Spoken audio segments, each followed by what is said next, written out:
is one of the worst tragedies we've seen so far in this particular war. What happened was we had clearance to go through the Zakim gate. We were through the gate. The Israelis had, as you know, they clear everything and they decide when and if you go in. And we began our trek down the road, and what we saw were thousands of people running towards us. And they were hungry, they're starving. And all of a sudden, the Israeli tanks, Israeli guns, Israeli weapons from all kinds started firing on the crowd.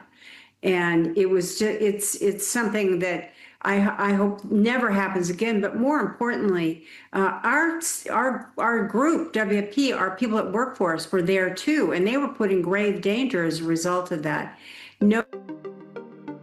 It starts with a simple question and ends in objective reality. Through our journey from there to here, we find one another and ourselves. And as the next 24 hours breaks free from our last, we gaze onward in reflection of the day. Come to your own conclusions. Stay vigilant. Welcome to the Daily Wrap-Up.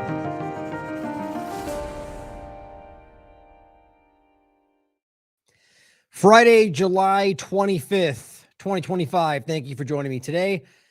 Focusing primarily on Gaza and the horrifying reality of what's happening there and the developments on what's happening around the Epstein case, and interestingly, the involvement of two separate stories. Well, not separate necessarily, either of them really, but Ghislaine, Maxwell, and the Obama case around all of it.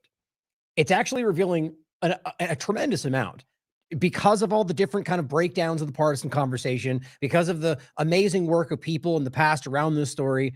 It's really interesting to see how this is all coming to pass right now. But that's primarily what we're going to focus on with a couple of different points today. As usual, some follow-up points that I want you to just not miss around mRNA directions, what's going on with the Maha movement, different points we're going to talk about. I wanted to quickly start with something today that I wanted you to see that I'm going to get into tomorrow more in depth. Just some of the different points around immigration, Abrego Garcia, and just different points I want to rattle off quickly to start today that I want you to see. The clip we started with there, we'll play later in the show. Kind of blowing, actually, I forgot. I have a point that I'm going to make about that right in the beginning. I'll get to in a second that you'll find interesting. But we'll talk about that in the context of what she's discussing later in the show around Gaza. But there's the clip, actually, I was going to go to. The clip is just, it's unreal listening to what she's breaking down and asking how we can be in a place where, as always, it's like we have to go through this every time. Every human rights group, almost every corporate media platform now acknowledging what's going on, governments turning left and right, Macron now saying he's recognizing Palestine. The point being is everyone's shifting. And the obvious nature of what's happening in Gaza is obvious. Everyone can see it. I've been saying this for quite a long time. But with what you just heard from the World Food Program, exactly whatever your governments are denying, working with, arming, continuing to support, now going after anti-Semites that are just simply going, Israel's committing genocide, calling them anti-Semites. But she's openly telling you, we watched them. They opened fire on a crowd of hungry people coming at us and put us in danger in the process. It's just shocking how clear this is today. And it's not even shocking that it's clear, really. It's shocking that it's just coming to terms with what I really always hoped wasn't truly the case, that these governments weren't as dark and as manipulated and as dishonest as we've always worried that they were. Always had the evidence to show were, in fact, largely behind the scenes. And now it just seems almost to a man, it's just clearly along with this, whether it's because they're manipulated or because they've always been aligned with it. I don't know, but it's something we can change as the species, as the humanity on this planet, or Americans within this country. We can change this. Just matters on how we go about it. And of course, the partisan field is what keeps us broken. We'll go into that a bit today. But I want to start off with something I want you to see here. And this is just briefly. We're going to go into this. All this is what you're seeing. All the tabs are for tomorrow.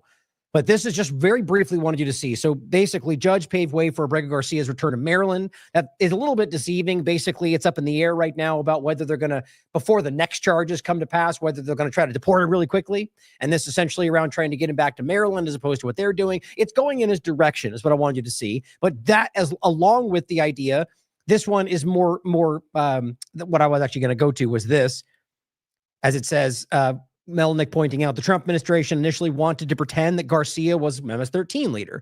Now, a fourth federal judge has found that the evidence doesn't show that he's a member of the gang, and that's after the Trump administration spent months looking for new evidence. Or any gang for that matter, just the evidence does not add up in any possible way. That's not to say there's not actions we don't see. The point is what they presented is not the truth. And the evidence has always showed you that. Again, dying on these hills early in the conversation as this platform and plenty of other independent media, honest people in the Independent Media Alliance and others, were telling you that because it said that. Sort of like the mask discussion where we were on there day one going, this is not true, and got so much attacks and suppression and censorship. And here we are. We were right because the evidence showed that, not because we guessed. Same thing here. The evidence was there, and we will always stand in that difficult position as Steve and others, dangerous, right? In a moment when it's the hardest to talk about because we care about the truth more than anything. That's important to understand. And this is from another post he pointed out where there's another judge saying the same thing. It's not just because these are right-leaning, left-leaning judges on all sides of the conversation. Now, people have been coming back in regard to what's happening from El Salvador. Venezuelan people, there was a deal made and people were freed, Americans included. Trump administration has now been confirmed to have freed a triple murderer who they brought back from Venezuela. You see, because it's not about what they're actually guilty of or whether they're going to be a problem anywhere else, but it's because it worked, because it was a narrative they wanted to sell you on that we freed Americans. More of the story, as usual, we'll go into tomorrow. And as well, White House confirms 250 plus Venezuelans detained in El Salvador have been swapped for 10 U.S. nationals that were being held in Venezuela by Maduro. Now, it says this further confirms that the U.S. has that they've repeatedly lied about federal judges about who controlled the people at the facility. Trying to rush.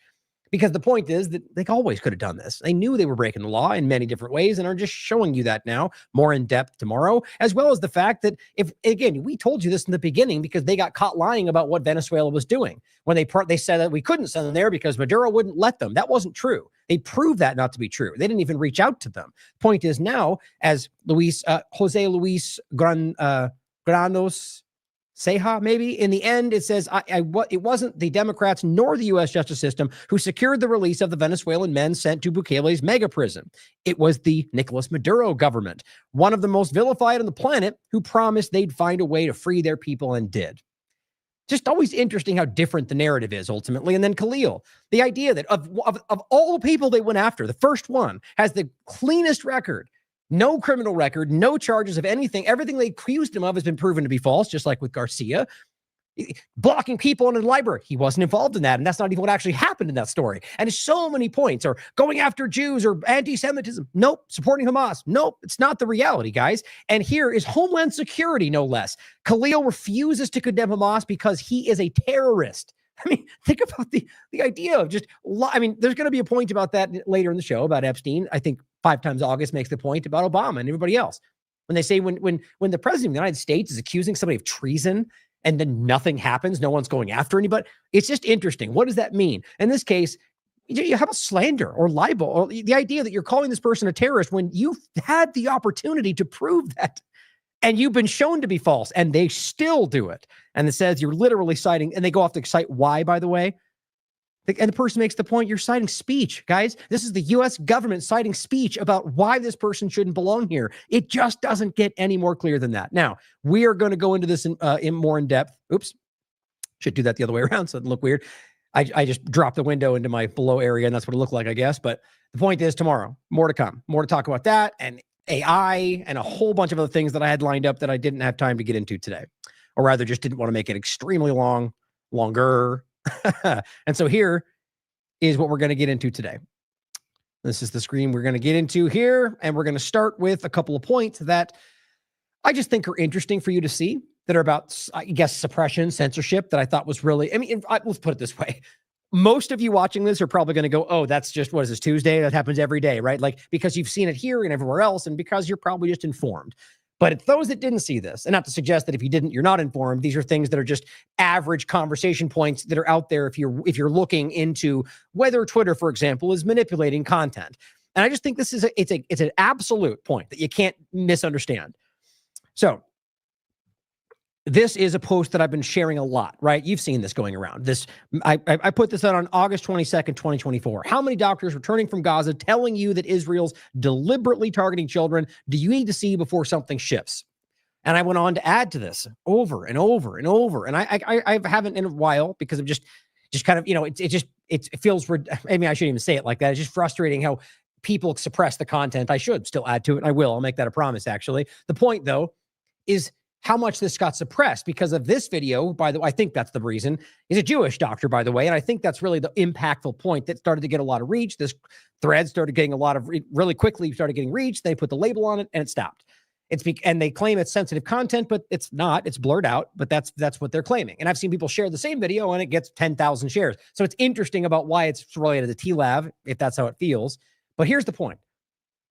You can see that it says, we put a label on this, right? Well, somebody else sent me this clip of when they were looking at my account. Look at what it says when somebody else is looking at it. The author labeled this post as containing sensitive content. Now, that may not feel like a big deal to some people, but you realize they're lying about me. They're lying about what they did to my content and claiming that I put a block on that. Doesn't that seem wildly dishonest? Yeah, because it is. Because they're trying to, well, whoever's involved with this, whether it's an algorithm or some team, it's important that it seems like I made that choice. Doesn't that seem shockingly dishonest?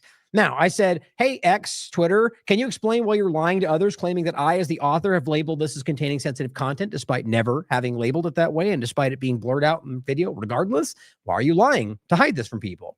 I just think that's super important. It's a very specific and small thing, but it shows you what they're willing to do as a platform. And there's more things. Actually, I forgot. I brought it right. That's what I was mentioning before. This is something that's in the same vein of conversation. Now, I was trying to share this. Let's see if it does it again. Sometimes this happens live on the show where the air all day doesn't happen while I'm live. Maybe that's just because it's actually an air. That's the first thing I'd probably consider. Not that they're timing it just right. I don't think I'm that crazy. The point, though, is certainly possible. The video that I'm posting here is the one we started with. And it's a very important video that it's a very damning video for what Israel's doing. Now, I tried to post this video, downloaded from Twitter, and it wouldn't let me, repeatedly saying error. Now, I was able to screen capture this video and upload it, and it worked just fine. That's this one here. That's the one I shared, but I had to screenshot it so the volume is a little bit lower. But let's just check and see if this works. So just you can see it says error right there. Let me add it again, and we'll see what happens. Thought you guys could see live and see if you guys notice what happens here, or see if you notice it happening, or if it does happen. Let's find out. Error. Look at that. Now, just to make the point, this is the video that we're trying to upload to Twitter. It's the video of the World Food Program woman trying to say they shot at innocent people and they put us in danger. We watched them kill innocent people. Okay, let's just check any other video. Let's take this video about Trump. Let's see. Moment of truth. Maybe it'll just take forever.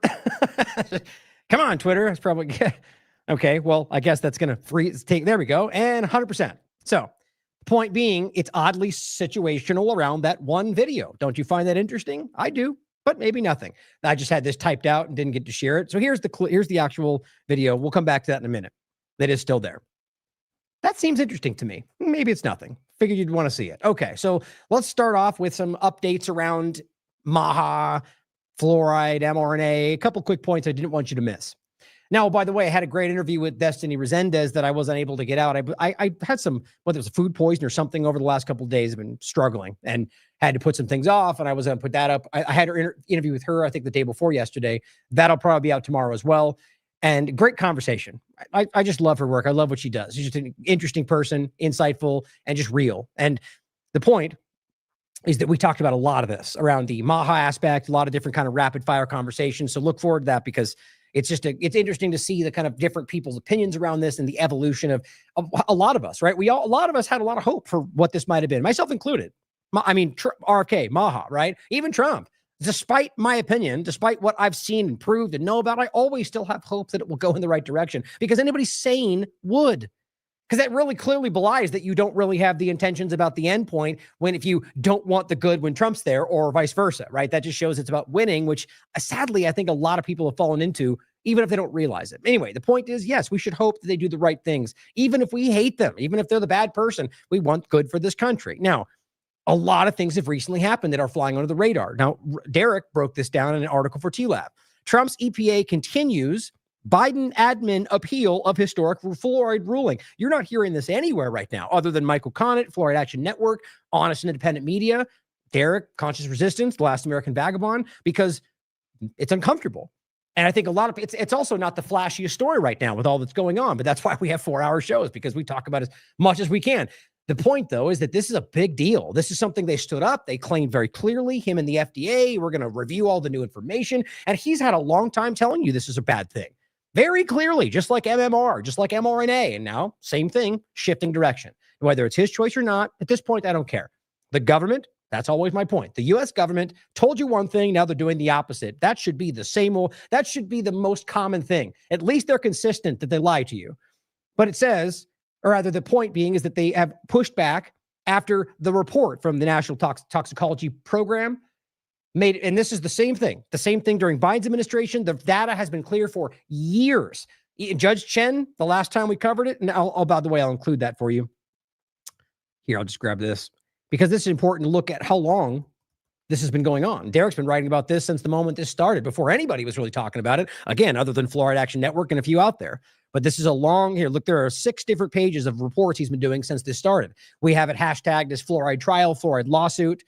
And the point is that it got to a point to where Judge Chen, one of the last examples during Biden's administration, said, look, the report's done. You guys have dragged your feet 6 different times, and it shows that there is an unreasonable risk to children and their IQ. Then this even gets into natural occurring, and that's the reality. Left it up to them to decide what to do. Now, they pushed back in the beginning, or rather delayed Trump's administration. They had that meeting or the statement they gave to people, and now it's official that they're appealing this ruling. So there's no other way to misunderstand this. There's no other way to look at this. They are appealing the ruling that was that they had to remove from their water. Just like I said about Biden, they're fighting to keep what they know and has now been proven in court to be dangerous in your water. They're keeping a substance, rather. They're fighting to keep a dangerous substance in your water that it was just proven to be dangerous. There's just no other way around this, guys. Now, there's going to be a narrative. There's going to be a reason. Like, let's just say they come out and go, well, the legal reality of the way they did it was incorrect. Okay, fine. Let's just even say that ends up being something you can definitively prove. Do you think they're going to fall back and just take it out? I don't believe that. And even if it was something that gave them some kind of a, like, you could acknowledge that this went the wrong way, the way that they presented the truthful information, but then still acknowledge the information is true. And I would argue that Americans care more about the fact that their kids are suffering than maybe a procedural error that happened during, I'm not even saying that happened. I'm saying that's already something floating in the conversation. And MAGA care far more about the fluoride issue than they do about upholding a procedural issue. But mark my words. It's going to go the direction. You're going to get the same old influencers telling you the same old things that they were supposed to keep you from caring about this. But it's one of many. Here, this came out. I'll let you listen to it. This is a recent point from Trump. This is the 22nd. Guess who he just made a deal with the U.S. government? AstraZeneca. So now we've got specific background deals with Pfizer, with Moderna, with AstraZeneca, all under Trump's administration, rather continuing the same thing. Remember, Borla, great guy, he told you, as they got booed from his people.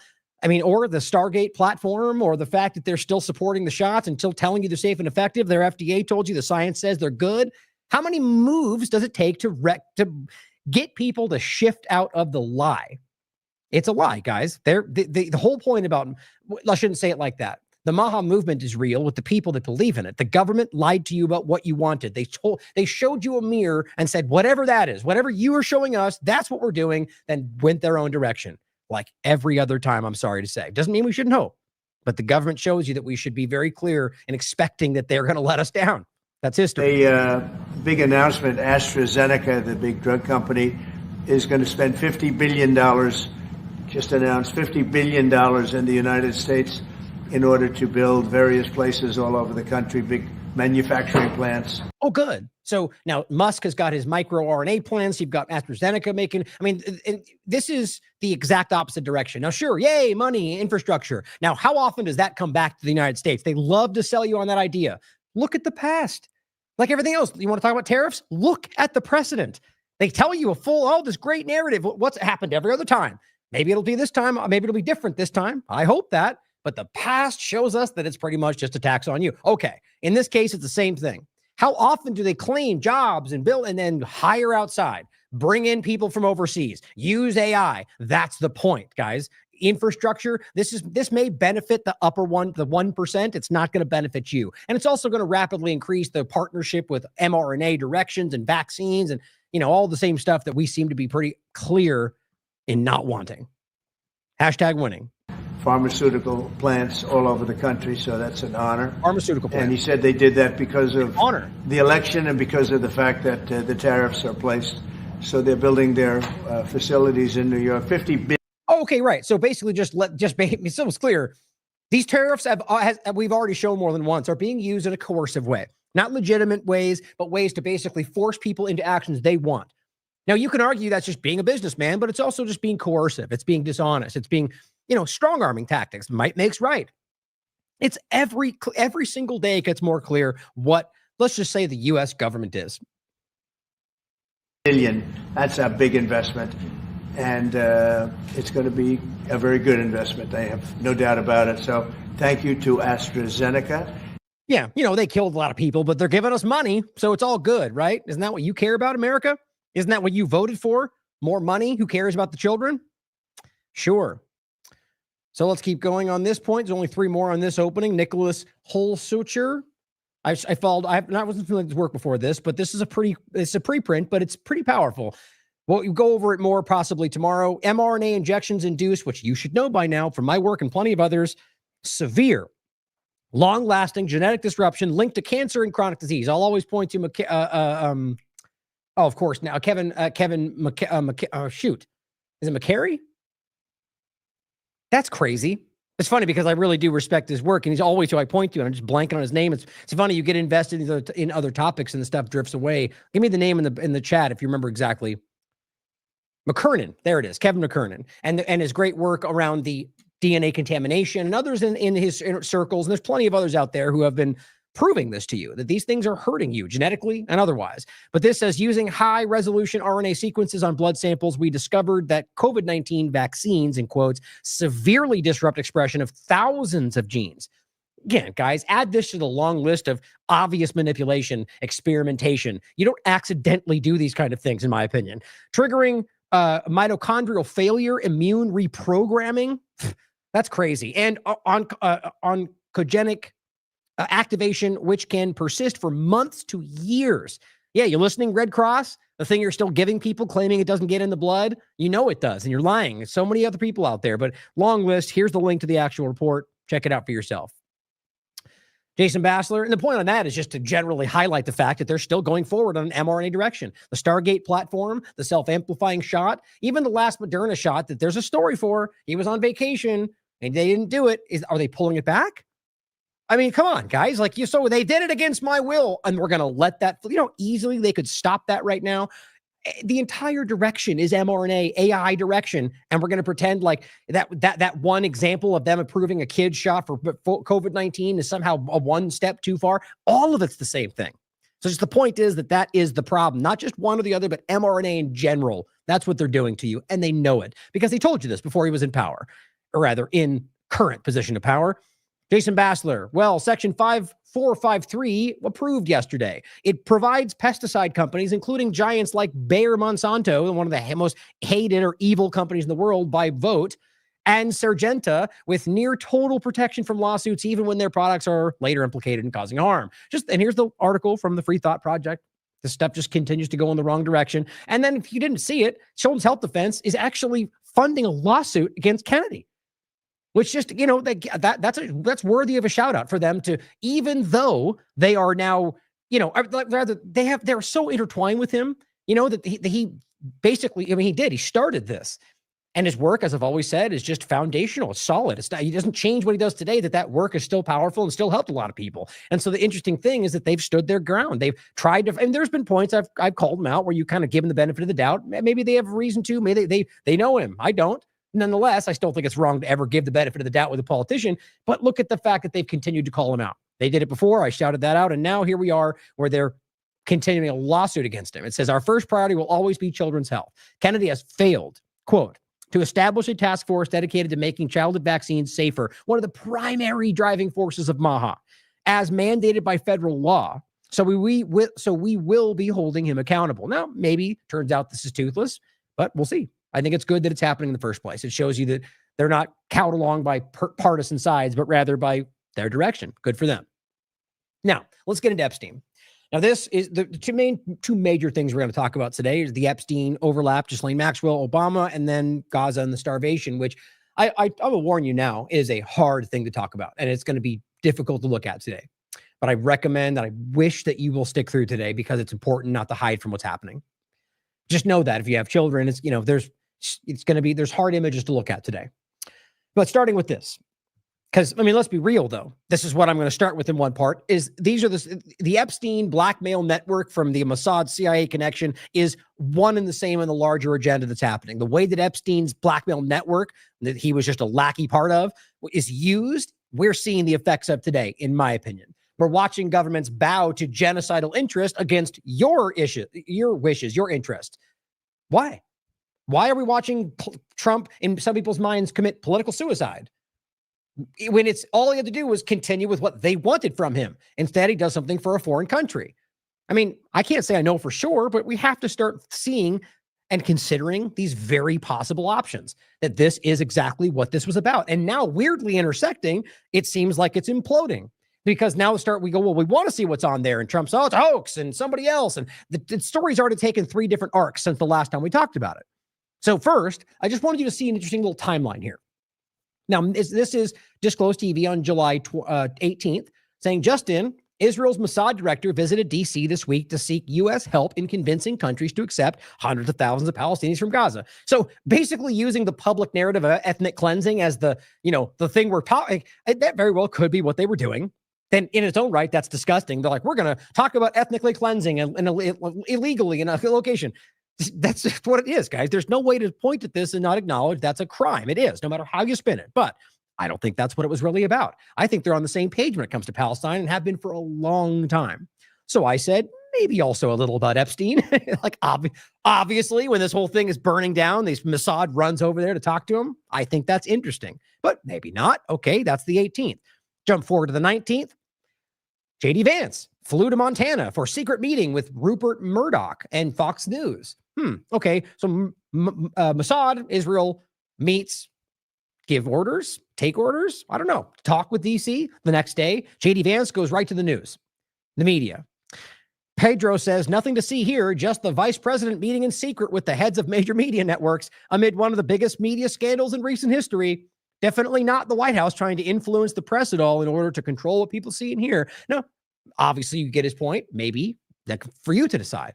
I just think the timing's interesting, right? So they meet from Israel's Mossad.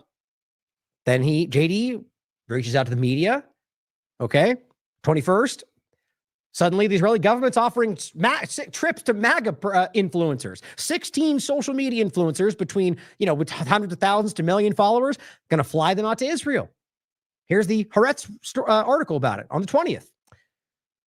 Foreign Ministry to fund Israel tour for MAGA, America First, pro-Trump influencers. The initiative will bring 16 U.S.-based influencers under the age of 30, because that's what they're trying to get. It even says it right in the article. They've got a problem with under 30, people, influencers, whatever. I hate that word, but that's what they're calling them. And as ADL will tell you, because they don't blindly follow the Israel narrative anymore. They question the lies of the Israeli government. Can't have that, right? So let's dump money in their plates, start telling them we'll fund their entire project. Let's fly them all out and show them all the propaganda videos. Most of them already support them, guys. I think this is really interesting. Now, down here it says, the initiative will bring 16 U.S.-based influencers under 30, each with hundreds of thousands to millions of followers, to counter what the ministry sees as a decline in pro-Israel sentiment among young Americans. Because you can't have that, right? You can't allow them to think what they want. So interesting timing, wouldn't you say? From all of this, from one to the other, it's just, this seems very coordinated to me. Lastly, the FBI is finally taking action on the Epstein list. Now, this is on the 23rd, by arresting anyone who threatens his pals. Now, that's the way the article framed it. Basically, the point is that there's been people out there that have been really adamant, largely Republicans, in saying there's a problem here. There's a list, and they're not showing it to you. They're hiding it from you. Now, just to sum it up quickly, the article has multiple examples. This is the Gateway Pundit, saying DOJ charges Florida man for allegedly threatening to kill anyone on the client list. Now, when's the last time you saw somebody threaten for claiming kill? So if I stood up and said, I'll kill anyone who does something like this, that wouldn't hold up in court, and you damn well know it because it's a broad statement. Now, even if you said, I'm going to kill, that guy, I'm going to kill anyone that rapes a child, for example, or if that group, even that you could take as kind of hyperbolic, right? Because people say things like that. In court, though, that can go 50-50. What's interesting to me is this person saying, I'm going to kill, which that's the part where it goes, you're claiming to kill, right? But anyone on the client Epstein list. I mean, do you know how many people out there were like, absolutely, yes, supporting of that? And now the Trump DOJ is going after him for broadly floating the idea of going after anyone who's on the list that he doesn't want you to look at, thinks is fake. It's now an Obama hoax, except wait, now Bill Clinton's on it. Okay, this is actually really interesting. And this person says, uneffing believable. People who won't stop talking about the Epstein list are being doxxed and reported to the FBI now. Now, doesn't it sound like a familiar tactic that we were seeing from the right-wing influencers like 30 seconds ago? And it says arrested by the FBI if they threaten people who the FBI says don't even exist. Now, I'm not saying I know that. The idea is just an overlapping point where they were doing the same thing. Very well could be Democrats doing it. All of them are on the same problem, but I just found this interesting. The overlap, the timing, Israel trips, come here, we'll give you, I don't know. To me, that is a very clear pattern. And we've seen this before. Now, let's go to the evolution of this story about Epstein in the first place. Now, this is just, actually, two things before we get to that. I want to make sure you understand that there is obvious connection to Israel around this whole thing. People are trying to dispute that, but also the fact that Trump's connections. Neither of these things should be taken as absolute. Right? I mean, there's plenty of examples to make about how this, like Trump, for example, okay? You can argue that he knew Epstein. That's obvious. But we can't prove outside of other, statements and different things that he did. Like, okay, say he went to the island. Yeah, he's on the flight log 7 times. Did he go there? Well, that's disputed. And that's the honest way to report it. But it's very suspicious with everything we know and everything that we knew they all knew about what he was doing at that time, right? Or the fact that that Trump in general did anything wrong because he's associated. I mean, these are the same point.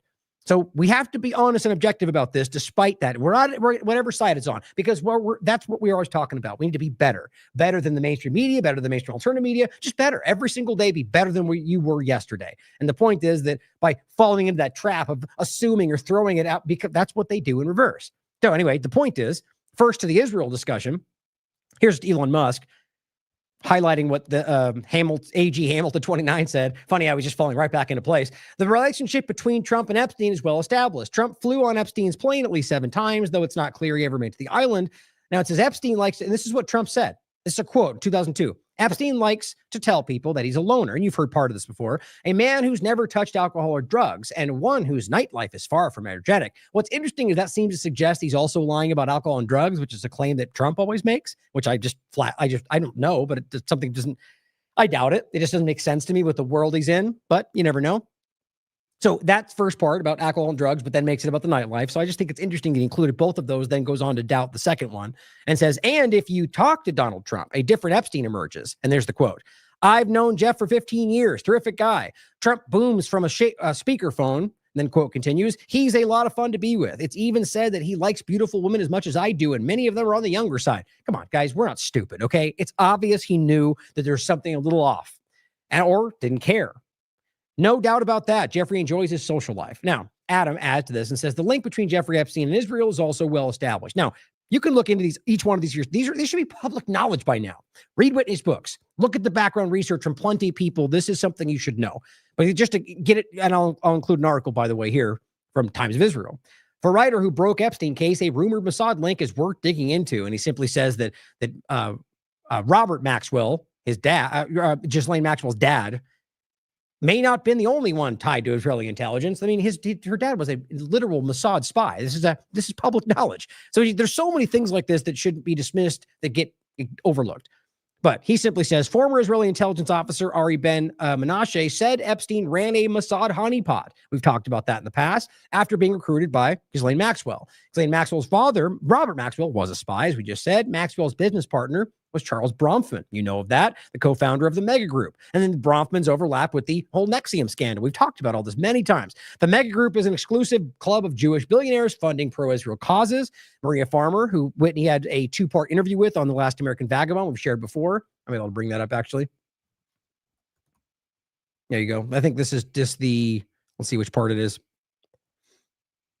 Oh, it's part 2. There you go. Here's part 1, part 2. So if you want to check these out, you can. They were put out a long time ago. Whitney interviewed her on the phone. It was exclusive for TLAV. There you go. Part 1 and part 2. And it's just an audio. It's an audio discussion with her. And so the point is, Maria Farmer, the first victim to report Epstein, who, by the way, also very much called out Trump, like explicitly, said his entire network was run by Jewish supremacists who racially abused her, and that the operation was led by the mega group. One of its co-founders, Victoria's Secret owner Les Wexner, gave Epstein his $77 million townhouse used as a hub of his blackmail ring. If I remember correctly, it was something that was done for like a ridiculous deal for a small amount of money. Wexner was Epstein's only known client and the apparent source of his wealth. Epstein got his job at Bear Stearns in 1970 through Alan Greenberg, a mega group member, despite having no background beyond teaching. Mega group member Ronald Lauder is president of the World Jewish Congress and a major donor to Netanyahu's Likud party. Epstein's lawyer, the World Jewish Congress head at one point was the guy that was tied back to the Azov movement. You remember that? We've talked about that guy. That was the kind of backer. You know, it's all these different interconnected points to all of this stuff. Don't forget that they're also funding that in regard to a larger agenda, in regard to Azov movement, rather. But going back to this, Epstein's lawyer and longtime friend, Alan Dershowitz, is a staunch Zionist, author of The Case for Israel, and was even considered to represent Israel at the ICJ. Epstein had multiple meetings with former Israeli Prime Minister Ehud Barak in his New York apartment. He even snuck secretly many times. That famous picture you can see. Epstein and Barak were business partners in a tech company staffed entirely by ex-Israeli intelligence operatives. Whitney's covered that. We've talked about it before. Barak says he was first introduced to Epstein by ex-Israeli Prime Minister Shimon Peres, who also gave the eulogy at Robert Maxwell's funeral. Wexner's foundation paid Barak $2 million in 2004 for undisclosed, quote, research. That's a whole, we've gotten to this before and deserves, we really should just do an entire focus on the other than sexual, even other than sexual and arms running discussion, like the real weird technocratic transhumanist eugenics directions for Harvard. There's a lot. The pattern is undeniable. Epstein's blackmail operation was an Israeli intelligence asset backed by powerful Zionist figures with deep ties to Israeli government. Worth considering. Now, I'll include these two. Here's just some of the different things you've already seen, like just popping up around Trump in since this has been a focal point.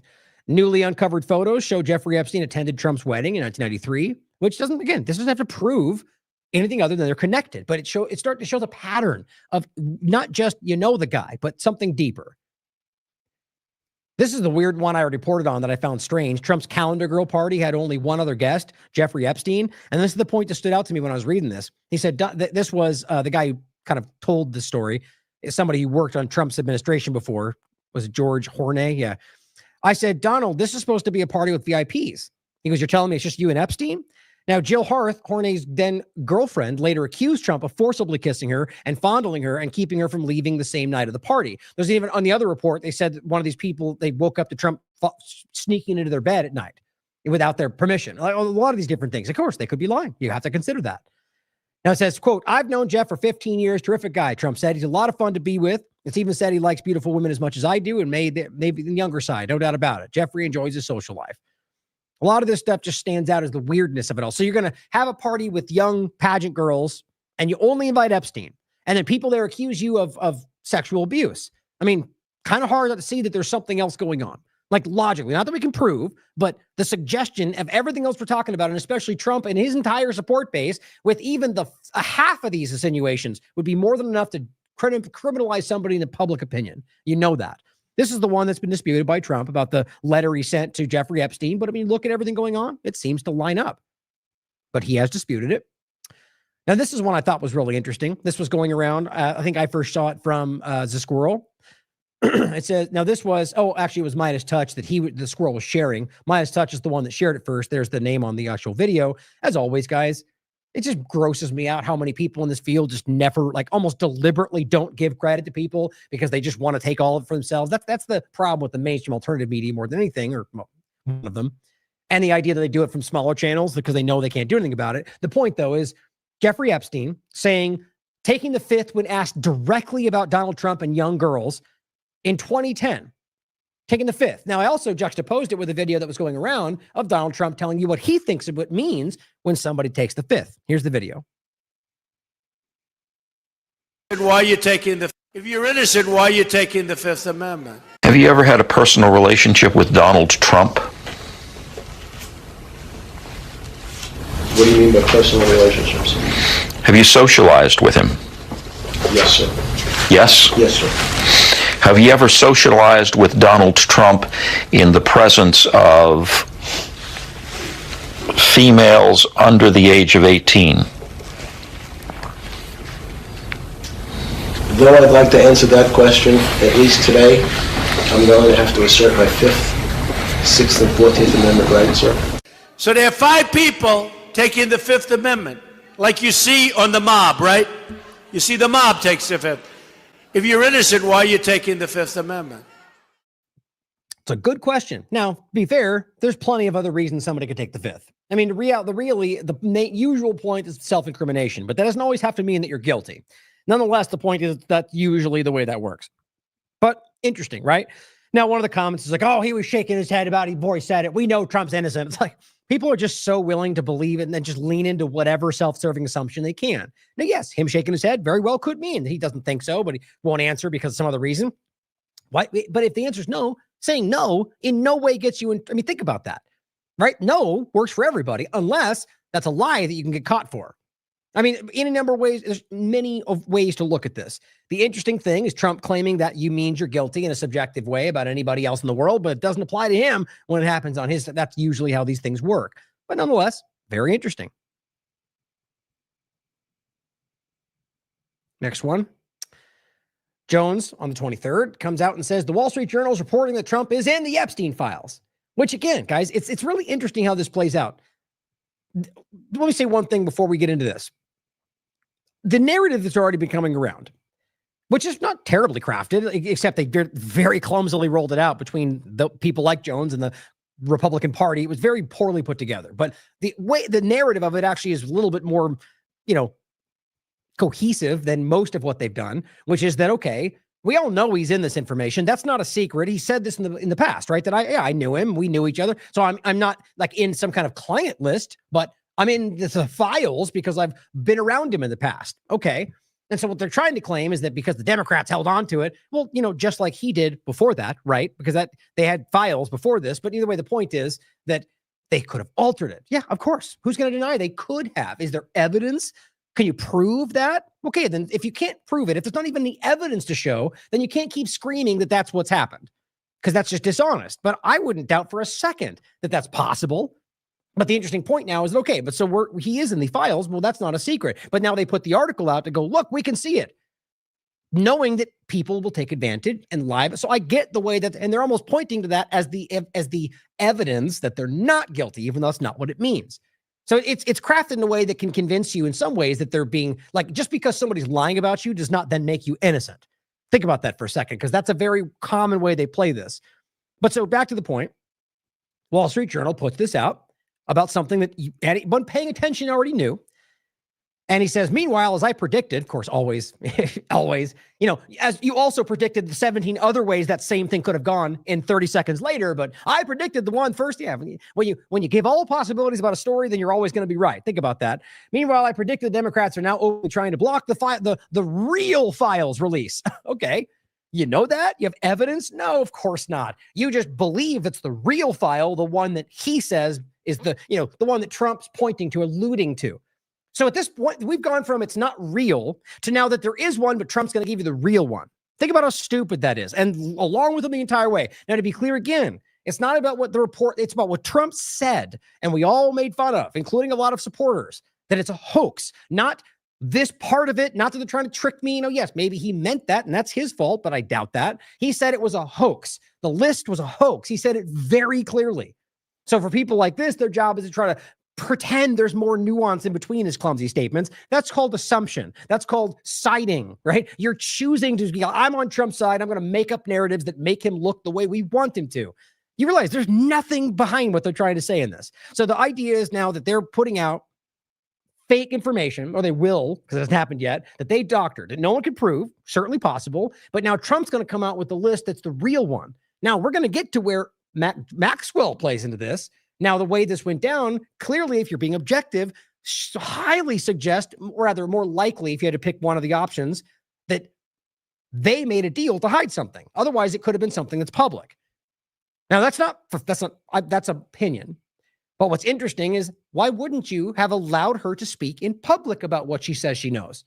And why was what she says she knows now different than what's been fleshed out? Hasn't she been interviewed and discussed? Why is it new now? All these are adding a little bit of uncomfortableness to the narrative from one side of this. But he says, breaking, U.S. District Judge Robin Rosenberg, appointed by Obama, has blocked the Epstein grand jury. Yeah, we'll get to that. She's connected to the Epstein files.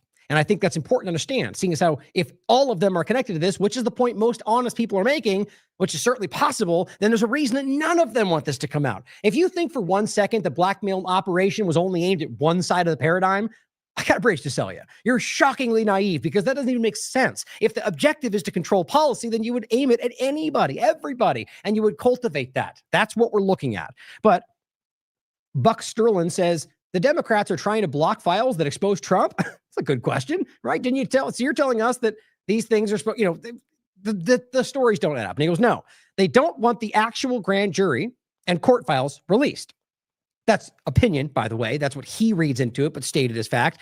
The Democrats want, again, all of them, just the Democrats, one thing, all the same, all think the same way. It's just done the way partisans act. Want all the raw FBI files spiked with Democrat innuendo released. Do you see how you just state your opinion as fact? You keep floating this with 1 million followers. Well, you got 1 million people out there who keep screaming that that's the fact. Nothing is proving this. Tomorrow, if it's the case, then if there's evidence to back it up, we'll report it too. It comes down to the idea that you're continually stressing Mike and everybody, Speaker of the House and everybody else, stressing the idea that we know that it's altered. What's his name said, I have a gut feeling it's altered. It just seems shockingly dishonest. Now, the Cottonwood Tree and Fernie says, you ever hear of Occam's razor? What it means is, all things considered equal, the simplest explanation tends to be the right one. That's what it is. And it's not an absolute, but it's commonly, in my experience, the case.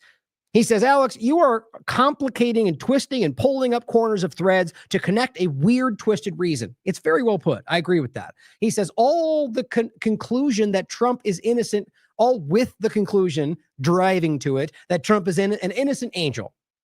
The simplest, straightforward fact is Trump played with Epstein. Again, if you're looking at this objectively, that is the case. Doesn't mean it's true, but that's the most obvious possibility, the most simple when looking at all the facts.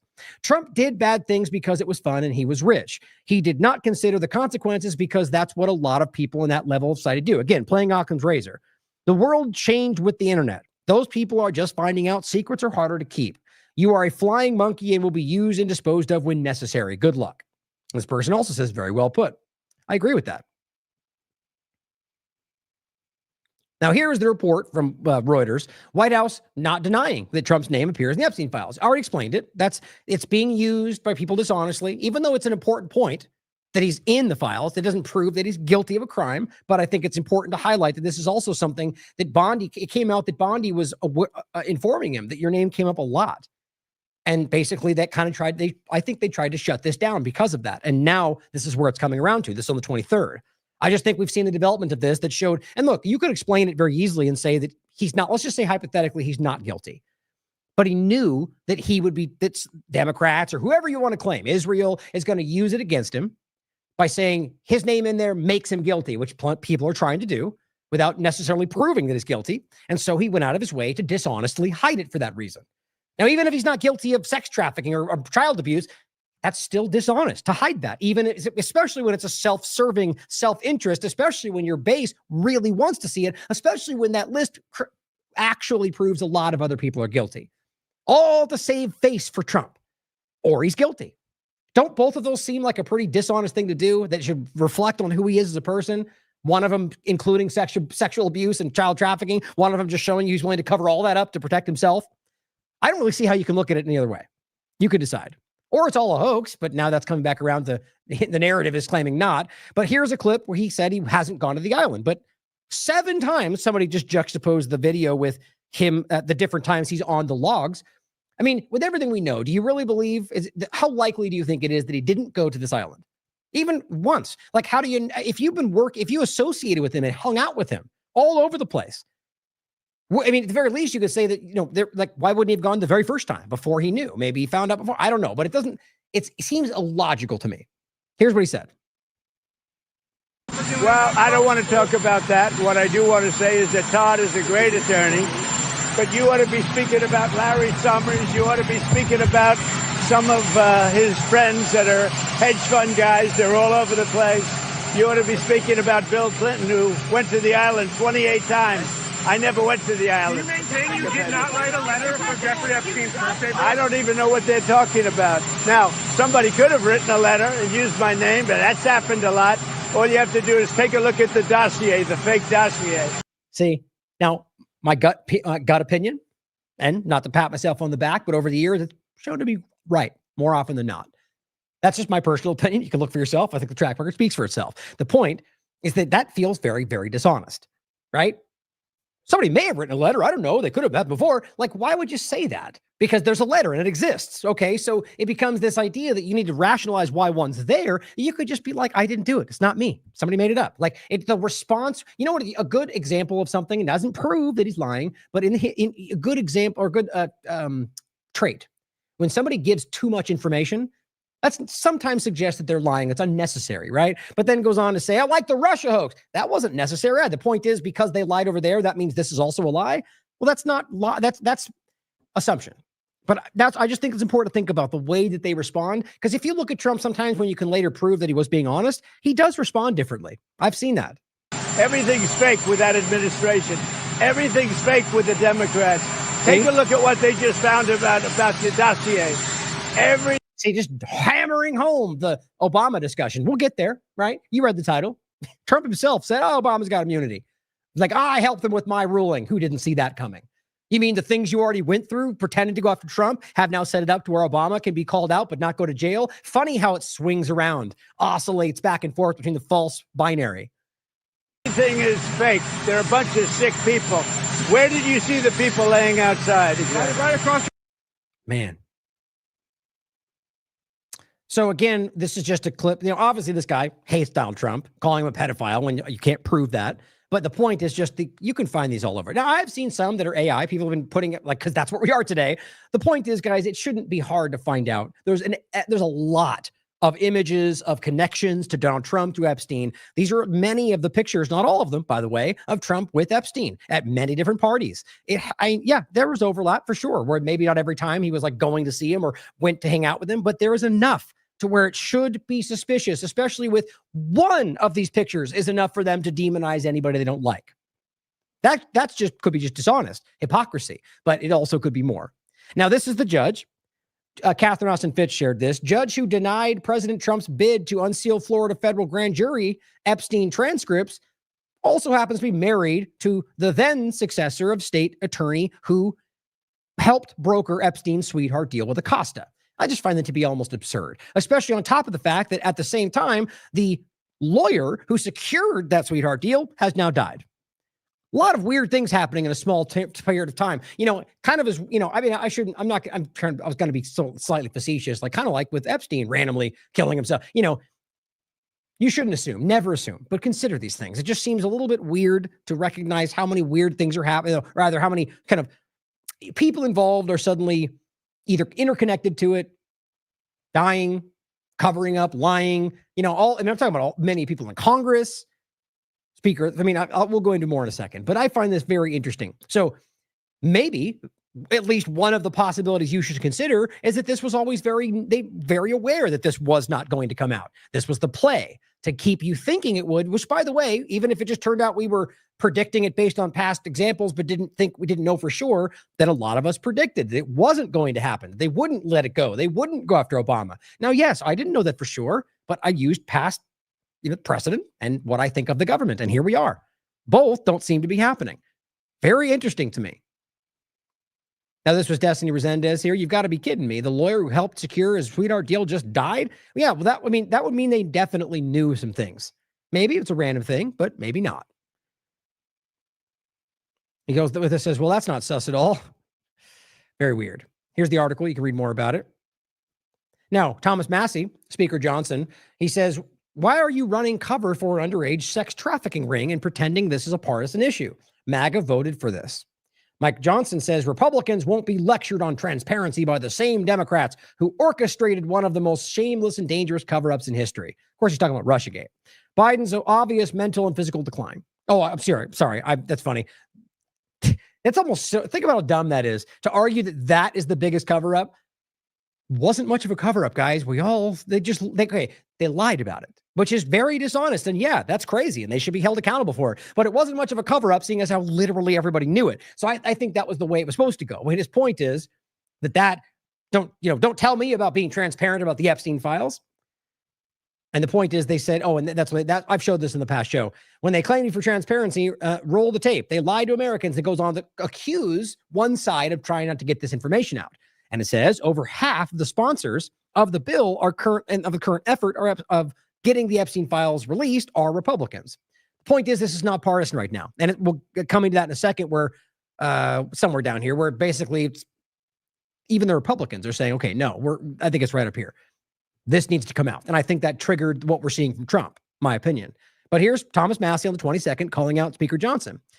Here he is speaking with Mark Levin, raging Zionist. And then Sal the Agorist says, MAGA has been reduced to simping for pedophiles. And Mark Levin says, we can't waste time on Epstein. Are you serious? Jack Posobiec sharing that. See, this is what I keep seeing from a lot of them. Excuse me. They know they can't come out and be like, yay, that thing. They've been audience captured, right? They've told their audience to care about this. Now they don't want to come out and go like Jones is getting a lot of heat for and going, never mind, look that way. So instead of doing it, they just kind of they post it and he said that. I didn't say anything. I didn't agree or disagree. It's just cowardly. The point is that they're probably being influenced to get this information out there. And the narrative is, we can't waste time on what we've told you to care about our entire careers. That doesn't seem suspicious at all. Thomas Massie on the 24th, this was yesterday, calls out Speaker Johnson. And remember, we told you this right at the end of the last show. They pushed out these things until, I think, September, if I remember correctly. Now he says the Speaker of the House recessed Congress early yesterday for a month to avoid dealing with the Epstein issue. Can you believe that? Like, it's so transparent what's happening. Mr. Speaker, he says, the American people won't forget. My legislation isn't going away. It'll be right here when we return, and I'll force the vote using a discharge petition. Now, right now, Massie and Johnson, or either Johnson and Trump and the rest are, just like before, are going after him. Even though what he's saying aligns with almost everybody on Trump's base. And that's why they pretended to work with Massie in the beginning, because they wanted them to go along with this, because they want you to think Trump is like Massie. Now, because they have control, they don't care. Guys, it's just transparent. Here, Thomas Massie, I'll play this video for you. And he says, are there people who are so powerful and politically connected that they can operate outside the law? Make America Great Again requires transparency and justice. Congress recessed to avoid the Epstein issue, but when we return, he says, I'll be forcing a vote. Here's what he said. Over the August recess. Well, I don't think this issue is going to go away. I think it's going to fester over the August recess. I also think it's sort of symbolic of why the American people gave Trump the White House and gave us majorities in the House and the Senate, is because they believed for so many years their votes didn't matter, that there was a group of people that were untouchable because of their power or influence or money, and that the DOJ couldn't get to them, that no matter who they elected, nothing ever changed, and that Trump would come up here and disrupt that. So the Epstein thing is symbolic, and it encapsulates why people were so excited to vote for Trump. And it's so, it's not going to go away over August. I think it'll get stronger, and we needed 7 legislative days for my bill to ripen. We only got 6 before the August recess. So as soon as we come back, I'm going to collect signatures. Right. So what he's clearly suggesting without saying it explicitly is that Trump lied to you, right? Or at the very least, he said that, and that's not what's happening right now. You really need to accept that, because the evidence is undeniably clear. Now, here is Thomas Massie talking about what Johnson said.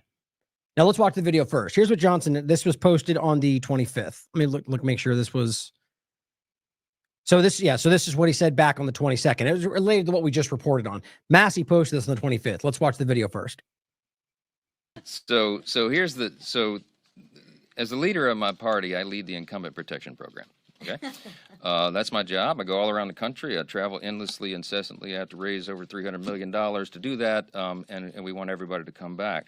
And some people, I try to protect them from themselves. You know, they kick and scream and bite their own colleagues. Some people seem to enjoy trying to inflict political pain on their own team. Yeah, how dare they have their own opinions? How dare they not fall right into line with the political party direction? Like, you not realize how crazy it is for them to frame it like, or Trump saying a guaranteed no for Massey, like he's supposed to just vote yes on whatever you want. I mean, they can't even hide, because I don't even think they recognize how clear they make that their own obvious opinions. They want blind partisan following. They want team sport politics, guys. I don't even think they recognize that that's not what it's supposed to be at this point. That's what he's calling out right here. That Massey just not following along, like calling out his colleagues, even if they're on his side. Yes. Now, again, I will doubt every single politician in this, especially today, until I see a long track record of consistent follow through. Massey's doing a good job so far. Right now, the point is that that's what he's showing you, his consistent principles. And the exact opposite of that can only do what he's doing here, pretending like that's the wrong thing to do. Teammates. I'm not going to address political pain on their own teammates. Some people seem to enjoy trying to inflict political pain on their own teammates. I'm not going to address anybody individually, but I'll tell you that some here are much more frustrated than others. There's a small, tiny handful, but one in particular who's given me lots of consternation. I don't understand. I don't understand Thomas Massey's motivation. Oh, okay. So you are going to do it then. You got to love how dumb that is. I'm not going to call anybody out in particular, but Thomas Massey sucks. It's just these people it's just so stupid. Sorry. Consternation. I don't understand. I don't understand Thomas Massey's motivation. I really don't. I don't know how his mind works. I don't know what he's thinking. Thomas Massey could have brought his discharge petition any time over the last 4.5 years. Over the last 4 years of the Biden administration, he could have done that at any time. And now he's clamoring as if there's some sort of timeline on it. Okay, so you have to understand what he's doing. Yeah, sure. Not an unfair point. Of course he could have. Massey could have, and you should consider that. You should ask why Thomas Massey wasn't pressuring this to come out 4 years ago. Now, maybe there's an answer to that. I'm willing to bet you Massey will probably respond to that. But what's interesting to me is that that's not an answer that remove. This is the kind of like a whataboutism. Look over there. Why did he do it then? He didn't care back then. Okay, that's a separate point. That has nothing to do with why you are not are ignoring that now, while you're recessing at the last moment to make sure that you don't have to talk about this, or why you're all dragging your feet, or why you're claiming otherwise in many different reports, by the way, or different interviews, that it's been doctored without any evidence. So all that does is make you seem shockingly more guilty, or at the very least, compromised. Okay, but yes, fair enough. Ask why he didn't do it all the time. But guess what? He is right now, Mike. So now what? Now you're going to go on vacation, right? It's just clear. It's very clear.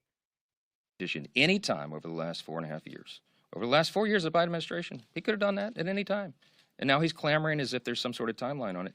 It's interesting to me that he chose the election of President Trump to bring this. Of course, you could argue that he's clamoring for the time. Yeah, there is a timeline. You know who's calling for that timeline? Your supporters. Actually, I shouldn't say that. Trump supporters who have been forced to be on your side because you got jammed in here when they were claiming you were a rhino. But now you were chosen, so now you're the best guy in the world because MAGA says. The point is that obviously there's a timeline that MAGA wants. They are demanding it. Massey's just doing what the people are asking for. It's a shocking flip right now. Like I've said before, we are seeing a fracture happen. And it's not because of some game or some psyop. It's because they're clumsy. It's because they've lost control of the narrative for a lot of reasons. To team up with the Democrats and bring this discharge petition. So do I have some concern about that? I do. But in me and my way, I try to follow Ronald Reagan's 11th commandment. Never speak evil of another Republican. My gosh, it's hard to do sometimes around here. Did you hear that? Ronald Reagan's 11th commandment. Never speak evil of another Republican. Okay. So team sport politics. They're not trying to hide it. So let me flesh it out. So if somebody on your side says a wrong thing, does a crime, you're not supposed to call him out because he's Republican. That's how they think. Even Gabbard let that out when she first got into Congress. We know this, guys. We're not stupid. Just stop playing team sport politics and we could actually maybe change something. Maybe. My gosh, it's hard to do sometimes around here. I also try to follow the scripture. It says, bless those who persecute you. So yes, right. Because we really believe that you care about any of these things while you're funding a genocide. Stop. Say about Thomas Massey. Could you just accept my Southern, bless his heart? Okay. I don't know what else to say about it. We're for maximum transparency. We're engaging in that Clearly. right now, and we don't need political games.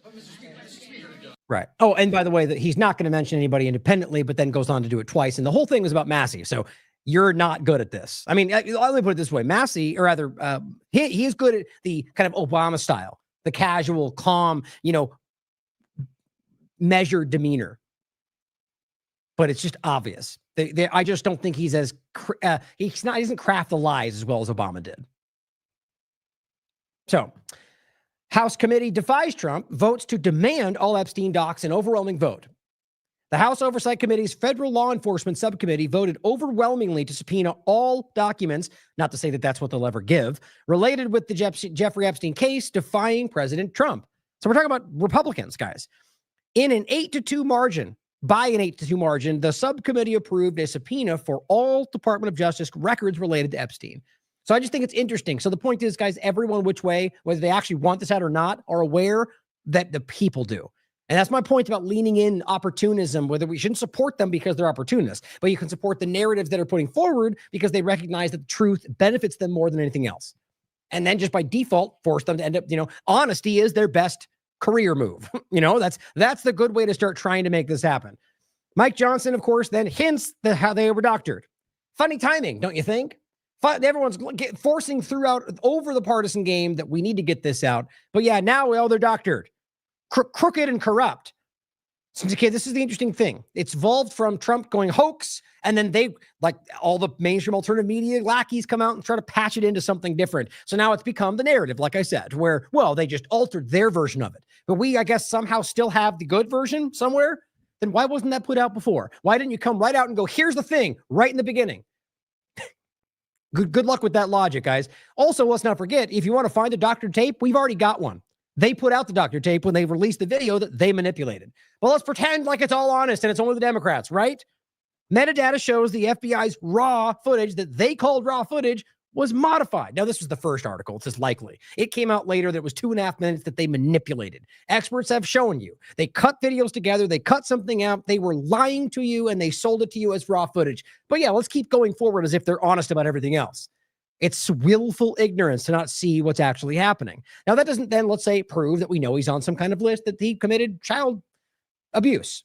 I mean, that we could, but this just shows you, for whatever the reason is, they're lying to you. Maybe because Israel wants them to hide it. Maybe because they are on the list. You can decide for yourself, but stop pretending like we don't know they're lying to us.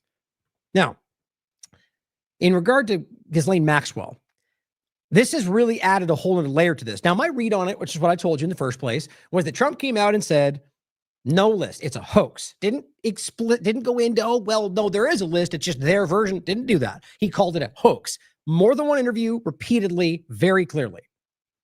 You can't deny that. So my read was that their lawyers, because it happened right after this, they said, well, okay, there's our opening.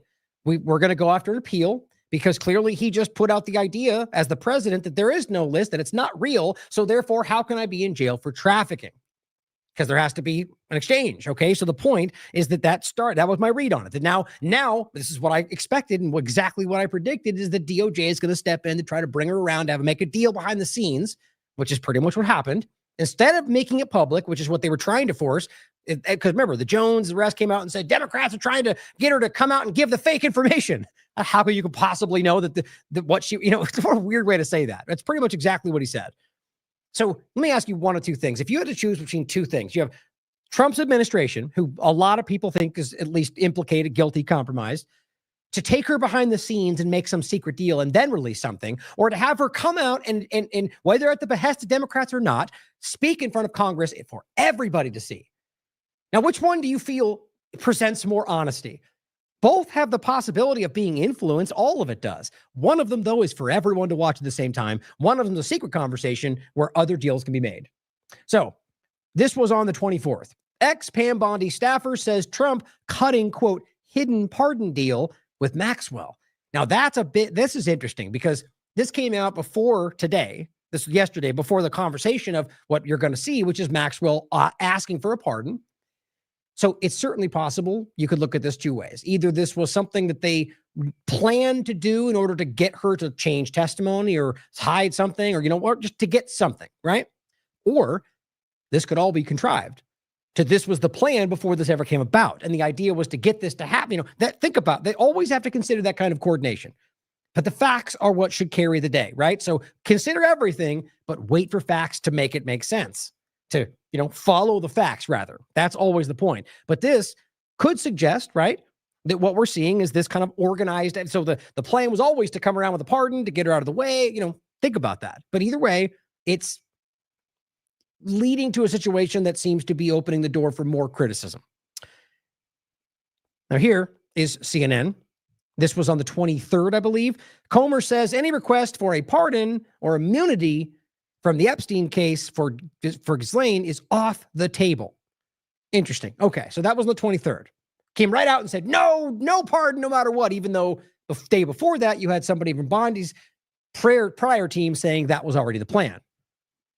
Here is Maxwell's brother on this is 2 days ago. Interesting what he had to say here. It's only a minute, and of course it's on Piers Morgan, but as somebody else pointed out, surprising it's not Tucker Carlson, seeing as how he has connections to the Epstein family. But the point is that this is her brother, and the way he frames this 2 days before we get into what happened, I think is very telling, or it could be. Here's what he had to say. Attorney General Pam Bondi has directed for her deputy to go and see Ghislaine in prison. What is your response to that, first of all? Well, you really have to ask yourself, why didn't the DOJ ask to speak to Ghislaine before they indicted her? Why is it only now? And the reason I say that is because in 2019, after Epstein died and up until Ghislaine's own arrest in 2020, she was, to the best of her knowledge and her lawyer's knowledge, not a target. Right. So why now? Right. He was very clearly opening the door to some kind of an issue. And he's saying, why now? Why wouldn't they have done this before? That's a good question, whether Trump or Biden. She remained in the United States. They made her, Ghislaine, available for questions and kept on being said, she's not a target, she's not a target. So and by the way, as Orwell's pointing out in the chat, she's very knowledgeable about this case, and I was reading this earlier as well, that her sentence was already reduced by the government. Well, this was what year? Remember me in the chat. Was it 2022? I forget the year exactly. Suddenly, bang, 60 officers come down on a house in New Hampshire where she was. Huge show, this part of arrest and so forth. And then there is a disgraceful press conference organized by the DOJ's attorney in New York. And she is pointed. And this is at the time, I believe, of Trump's administration? That with a picture of Epstein, the subtext being, this woman is guilty. So we considered that all of that entire process was prosecutorial misconduct. Interesting. So opening the door to not about a deal, but just that there was an issue, right? You did what you did was wrong in a procedural sense. We were just talking about this. And so that then opens the door to letting it all go. Now, the fluoride case, fluoride trial, which is where we made that last point, seems like something similar logically is happening, where it's being presented that the way they put it together is wrong, and that's why we have to dismiss it or appeal it, even though the facts are right. All right, so this is being set up, at least why he's framing it, as there's a procedural issue that's going to lead to them getting this dropped. And that's what he's putting forward a couple days before this happens. And finally, they decided that they want to talk to her. So you think this should have been done years ago? Of course. Well, yes. I mean, obviously, right? If you're going to speak to the person, I mean, it just shows you that there's something else going on. It doesn't, when you take something like the Butler shooting, for example, when you have 17 different examples of procedural, like the Secret Service not doing what we all know they're trained to do, or, the firing first, or the different locations, or the way, any different example, you start to recognize something was off. Now, I don't know what that adds up to. You probably have a lot of opinions, but I think this just simply opens this door. Like there's something different. The way they were handling this speak to something different than the usual. Yeah, in 2022 was when her sentence was last reduced. Here, Todd Blanche put this out on the 24th, yesterday. He's heading up the conversations, the potential pardon ordeal with just like Ghislaine Maxwell. He says, today I met with Ghislaine Maxwell and I will continue my interview of her tomorrow. Now, apparently it was a long interview. The Department of Justice will share additional information about what we learned at this appropriate time. Now, ask yourself, what could they possibly, like logically speaking, obviously she could have hid something. She could have seen things she never admitted to, right? But logically speaking, they went through all of this before. They interviewed her in depth. She went to jail because she was guilty, or the arguments anyway, which I agree with. I think she is a monster. My point, though, is that why would there be something new now? What do they expect to get out of these long form investigation interviews with everything was already established, discussed, and outlined? It just seems odd, right? I mean, this could just think about that in the sense that it could just be about making you feel like there's some exchange going on. But either way, yeah, I see. Look, it's 5 times August says live stream it. Nobody believes this right now, guys. And he was a strong supporter of the Trump administration. He's been one of the strong people calling it out lately. I just think it's really important to see this. Now, this is an interesting report from yesterday.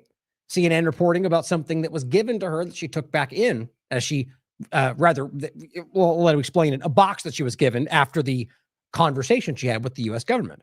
And what could that possibly be?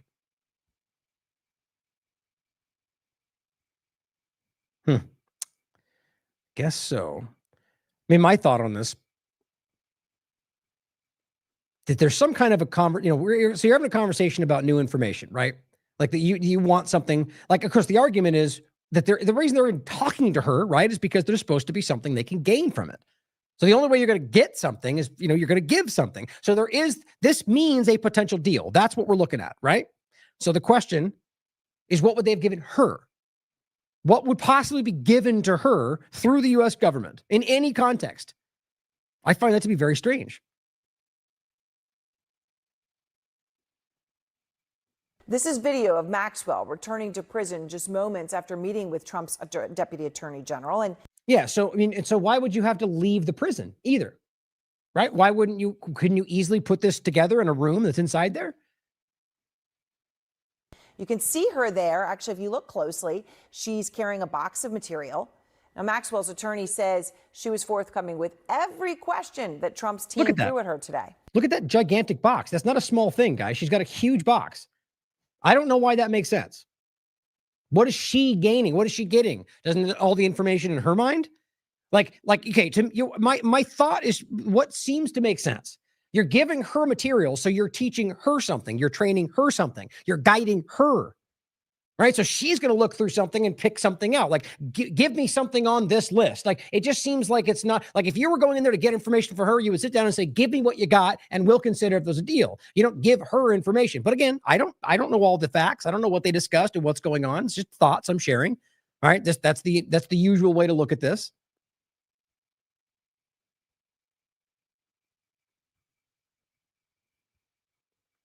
So here is Trump after this engagement. This is today now. This was posted anyway, saying Trump opened the door to the pardon of Ghislaine Maxwell, whatever the name is. Would you consider a pardon or a commutation for Ghislaine Maxwell if It's something I haven't thought about. It's really something. It's something I'm allowed to do it, but it's something I have not thought about. But you wouldn't rule it out, sir? He's such a child, I swear. It's just so funny. I'm allowed to, obviously. That's why they asked you, man, because we all know you're allowed to pardon people. It's just funny. And all that means, so to me, that says something, right? Like, this is his way, and it's getting more clumsy. It's getting stale, right? Of course, I could if I wanted to, but I haven't even thought about it. Who bought that? Obviously, you're thinking about it. Clearly, something's going on. You're over, like it's the whole she doth protest too much kind of a point, that he does that far too often, in my opinion. So, pardoning her is now in the conversation. So guess what? Jump forward to a couple hours later. Nick Sorter, Mr. Cheerleader himself, comes out and goes, yay, whatever Trump just said, woohoo, and says, Deputy Attorney General Todd Blanche's second day of meetings with Epstein associate Ghislaine Maxwell just wrapped up. Maxwell's apparently requesting a pardon from Trump, Fox says. Yeah, that's my point. Same with Jack Posobiec. They know this is not what anybody wants to hear, but they're supposed, you almost can, it's just funny to me. Where's your commentary? Where's the, yay, Trump's the best and he's doing it right by us? I think that the absence is very telling. I simply said, what did I tell you? And what do you think would be the Trump admin's ask for such a thing? Right? She's asking for a pardon. Okay, give us something. Here's a box full of materials. Make that what we want it to be. That's, I don't know. I mean, let's be clear. Biden or anybody else, it's exactly the same thing I would say. It's the government. The government will lie and cheat and steal in any case as a matter of policy if they get what they want. You don't believe that, guys? History's showing you that. It's proof that governments are like that. But it says, I went on to say, we should have heard what she had to say in front of Congress first. Now we'll never know for sure. And that's the reality. Despite the self-serving claims right here of those who already backed Trump through each clumsy step so far. So Nick Sorter then follows up the next hour and says, Ghislaine Maxwell gave details. Again, I'm sure he knows this is fact, right? Hardly. Somebody told him this and it's reported as fact because that's how the mainstream alternative media works. Twitter files for you. Maxwell gave detail on 100 different people. I'm not saying it's wrong, by the way. It's probably correct. I'm just saying you don't know that. 100 different people linked to Jeffrey Epstein during her interview with Deputy AG Todd Blanche per her attorney. Now, again, the only reason I'm including this, since we can't prove this, and it's just Nick Sorter screaming what somebody told him, my point is somebody's feeding in this information because I think they want us to see this. The only reason I'm including it is because of the point we just made. The idea of she got a box, she gets direct, she's calling for a pardon, she gets sent back in, and she then gives details on 100 people linked to Epstein. Well, what do you mean? Are different 100 people than originally were discussed? And if that's the case, then where was this the entire time? Like, this doesn't feel right, guys. It feels weird. Now, it says, now let's see how, this person says, now let's see how, oh, I'm sorry, this isn't even important. This is the point, but since I started reading it, let's see how everybody takes this and spins it to fit their narrative and agenda. Nick Sorter says, I'm going to wait and see how the DOJ responds before I make any assumptions. I wouldn't take either party at face value. And that's my obvious response to what a silly statement, somebody who literally assumes in a partisan way about every single thing that ever happens. But, not this time. Now, Charlie Kirk comes out and offers Ghislaine Maxwell, or proposes the idea of offering something in exchange for testimony. I just don't get why we think is there something new in this conversation or not? Are we giving something new? This feels wrong in every possible way. It feels like we're being set up to take whatever they present to you as fact because Trump says. Pedro says, like I said, the new right would rather defend sex traffickers and make peace with pedophiles before turning against Trump. Your soul is the price of admission for being a part of the movement. Now, I don't agree with the sense. This is what the leadership and influence are doing. I think most people in that movement are right now coming to terms with the fact that they don't actually represent what they want them to. But that doesn't mean that they're bad people. I think that a lot of us get snow with politics. Remember that. This I find even more interesting. Was it Newsmax, of course, coming out and trying to convince you of what a lot of us already predicted was coming. I said, as many have been predicting, now begins the wholly transparent effort and the last resort to flip the script and frame Maxwell as the victim. Yep, that is happening. Here's the clip from Newsmax. The Deputy Attorney General, the number 2 ranking official in the Justice Department, and he's about to meet with Jeffrey Epstein's ex-girlfriend in prison, Ghislaine Maxwell, to find out what she knows. Let's find out, what is this all about? And she's also been subpoenaed by the Oversight Committee. I think this is great. I do have a feeling that she just might be a victim. She just might be. Is there literally anything that suggests that? Anything. There's a mountain of evidence that clearly shows you her involvement. Now, you could argue she was coerced or, threatened. Okay, sure, it's possible. Is there evidence to back any of that up? Can you even believe taking this stance on, Newsmax is not a small platform, and arguing you just think she's an innocent person that's being victimized based on your gut feeling? And you're talking about a human trafficker, right? A pedophile, manipulator. That's quite a brave stance there, buddy. I think that's going to backfire a bit. There was a rush to judgment. There was a lot of chaos there for a while. All right. Granted, she hung out with Jeffrey Epstein, and I know that's apparently not good. Apparently. Man, underselling that to hell. So also look at the Trump pictures again and notice how half of them are with him and Maxwell. But she's in jail for how long now? 20 years. A 20-year sentence. Well, Alan Dershowitz is one of the... But that's not even accurate, by the way, since Oral already pointed out, and is the truth. In 2022, they already reduced that sentence. But let's trust the mainstream alternative media to inform you correctly. That's your fault. The greatest attorneys who ever lived. And he has this to say about the Ghislaine Maxwell situation, speaking with Newsmax veteran Eric Bolling. Right, Dershowitz. I kept my underwear on Dershowitz. That's the guy. Right, the guy who shamelessly defended every genocide Israel's ever done. You know, this is the same guy that worked for Epstein, that told you he knows the list. I know all the information. And then Trump said it was a hoax. And now we're back to it being a partial hoax and whatever. Should Ghislaine Maxwell be behind bars? She shouldn't be, but she is. She is really serving Jeffrey Epstein's sentence after he committed suicide. There was no one else to because we're still selling that lie too. Prosecute, because there was no real information against anybody else. And so they went after her and they sentenced. That's just a lie, guys. There's so many overlapping examples and people's testimony about how she was involved. That matters. Her to a sentence that would have been appropriate for Epstein, but not at all appropriate for her. And so she's appealing now, and I hope the appeal will be granted. She deserves to be out. She deserves to be out.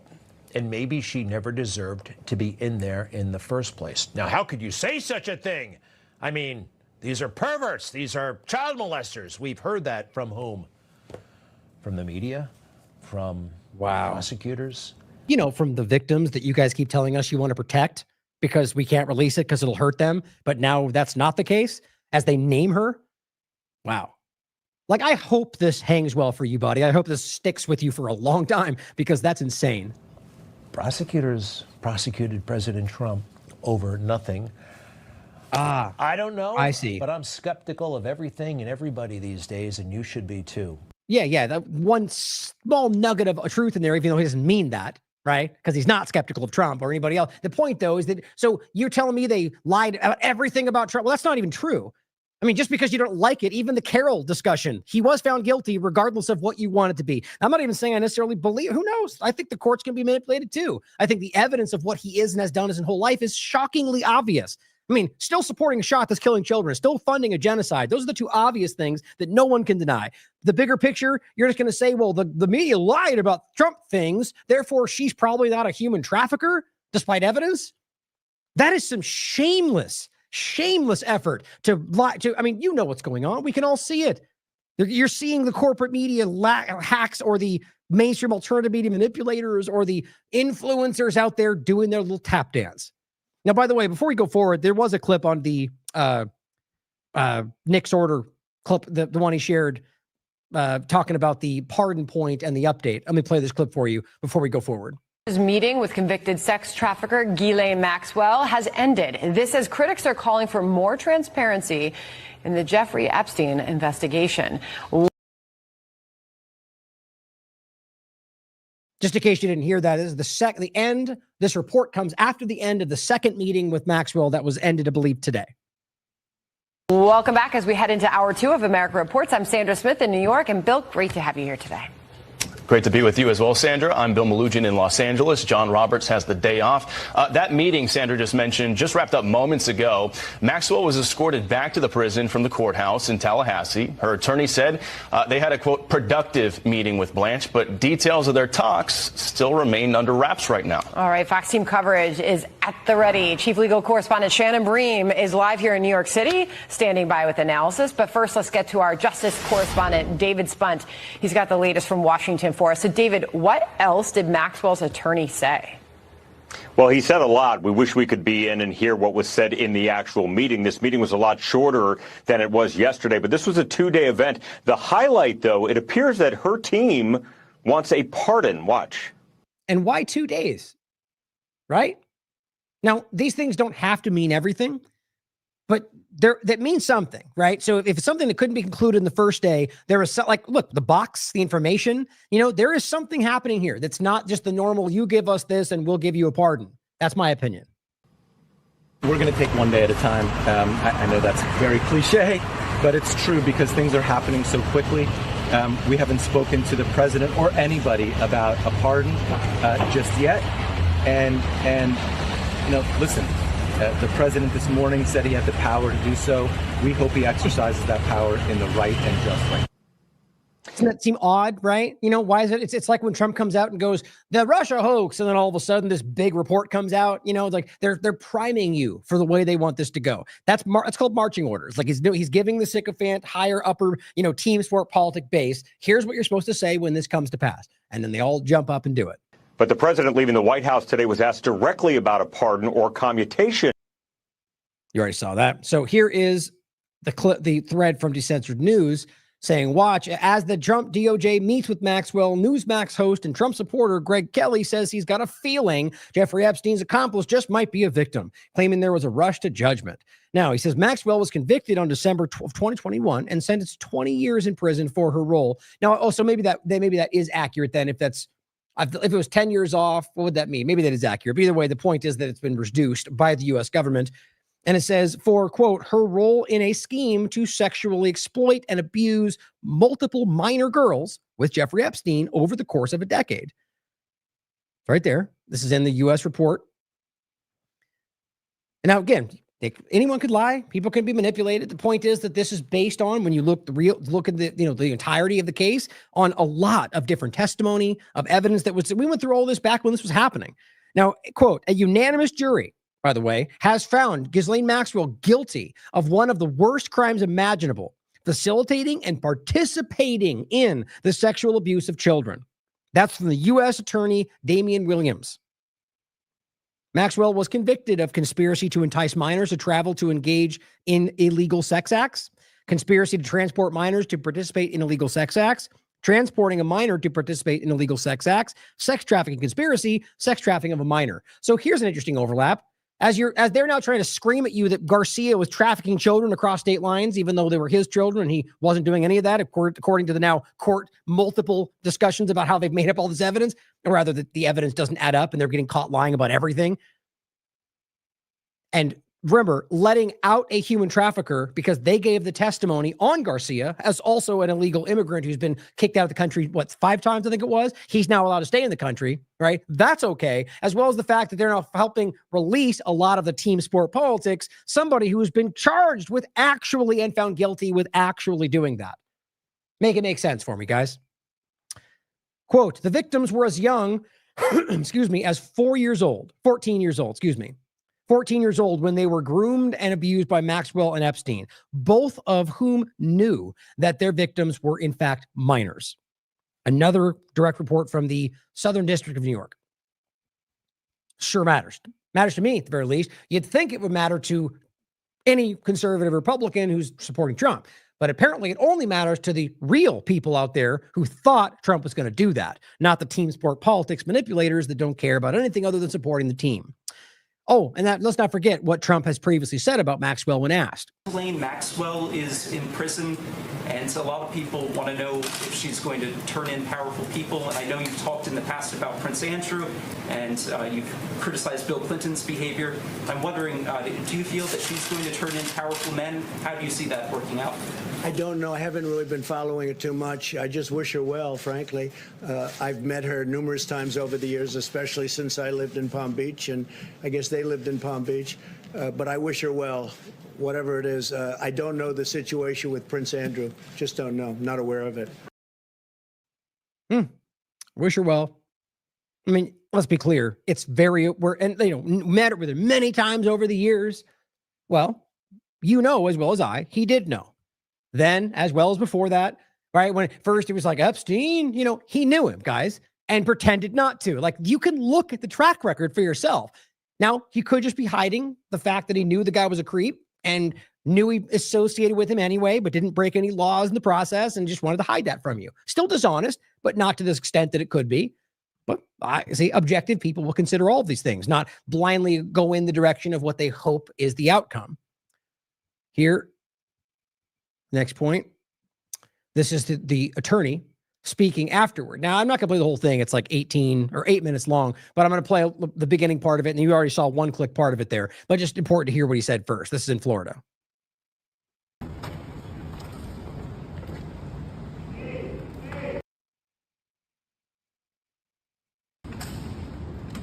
Hey everybody, we finished for the day. We started this morning right around 9 o'clock and went to now lunchtime, and we're finished after all day yesterday and today. Ghislaine answered every single question asked of her over the last day and a half. She answered those questions honestly, truthfully, to the best of her ability. She never invoked a privilege. She never refused to answer a question. So we're very proud of her. We're proud of how the process has worked over the past day and a half. I will say this, she has been treated unfairly for the past 5 years. She didn't get a fair trial. We're still appealing to the Supreme Court. We're going to be filing a reply. So right there, it's low, but the audio, but not a fair trial. That's so clearly there's something in that direction. So this may well be the presentation for you. So behind the scenes, you make a deal, and then the argument ends up being that, well, here's a procedural issue that we're going to let, just one possible direction. I mean, because realistically, if they come out and just pardon her for some new information, it would have to be some pretty bombshell information for anybody to be okay with that. And even then, it's hard. So I just want to consider the different directions this could take before we're there. Not assuming any of it and only letting facts continue to drive us after we discuss the possibilities. In the Supreme Court on her cert petition on Monday. Remember, people have questioned her honesty, which I think is just wrong. Remember, a juror lied to get onto the jury, admitted to lying to get onto her jury. She did not get a fair trial. No prosecutor even mentioned her until Epstein died. So, but the idea is that the evidence was presented, the jury looked at the evidence, and the evidence convinced them that she was guilty. Now, whether or not one of them lied to be on the jury does not change that fact. So, but he's a lawyer. He's doing what lawyers are supposed to do, which I hate. It's disgusting, but that's what they do. So we feel that the process for Ghislaine has been unfair. She was denied bail. She was treated worse than an animal would be treated in jail when she was first held, woken up every 15 minutes. So we're just trying to get through the process where we are now and get her some relief. So that's where we are today. Do you feel like you're going to get some relief as a result of the conversations you've been having the last couple of days? We don't know. We don't know how it's going to play out. We just know that this was the first opportunity she's ever been given to answer questions about what happened. And did you hear that? Now, how does that make sense to anybody? The only way that makes sense to me is with a government or a power structure that already knows what's going on. They don't need to ask her questions. Get her out of here. Stage left. You're telling me that they never asked until now? That's exactly what her brother said. Doesn't that just completely scream? I mean, anything other than just a normal investigation, right? This is a cover-up. Everything points in that direction right now. It's my opinion. You can decide for yourself. So the truth will come out about what happened with Mr. Epstein, and she's the person who's answering those questions. And could this affect her appeal in any way? We don't think this will affect her appeal. We're appealing on a very important ground, which is the government at the time promised Jeffrey Epstein that any potential co-conspirators would not be prosecuted. And so she deserves that promise. And I'm surprised. I don't think President Trump knows that the Justice Department took the position that that promise should not be upheld. President Trump is the ultimate deal maker. He knows that a promise made on behalf of the government should bind the government. And so Hardly. You clearly are not paying attention to his track record of promising the world and not following up across foreign policy. But so the argument being that she was given a deal. Well, this is the overlap point. Acosta and the sweetheart deal, and the idea that there was I mean, this goes back well before this, right? Of Epstein being an FBI informant, a bit of connection to intelligence on both sides. The idea clearly being that they knew they were working alongside them in different ways, and they were given deals that were unjust, and from the sense of a leak from a justice standpoint, letting them off the hook. Obviously, there's more going on here, but you can watch the rest of it for you. It's the same kind of thing. It just clearly continues to. Let me make sure there wasn't one last point. We're hoping the Supreme Court agrees with us that when the U.S. Attorney's Office in the Southern District of Florida promised that no potential co-conspirators would be prosecuted, that bound the Southern District of New York as well. Are you hoping for a new deal here? I'm sorry? What was the focus of the questioning? They asked about every possible thing you could imagine. Everything was on the table. Are you hoping for a new deal as a result of this? I'm sorry? Are you hoping for a deal as a result of this meeting? We're not going to comment on what we're hoping for. We just today and yesterday answered questions. So she hasn't been offered clemency or anything? No offers have been made, no.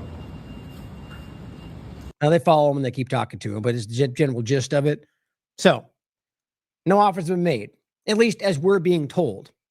One of the very clear, requirements of an offer may very well be that we're not supposed to know about it.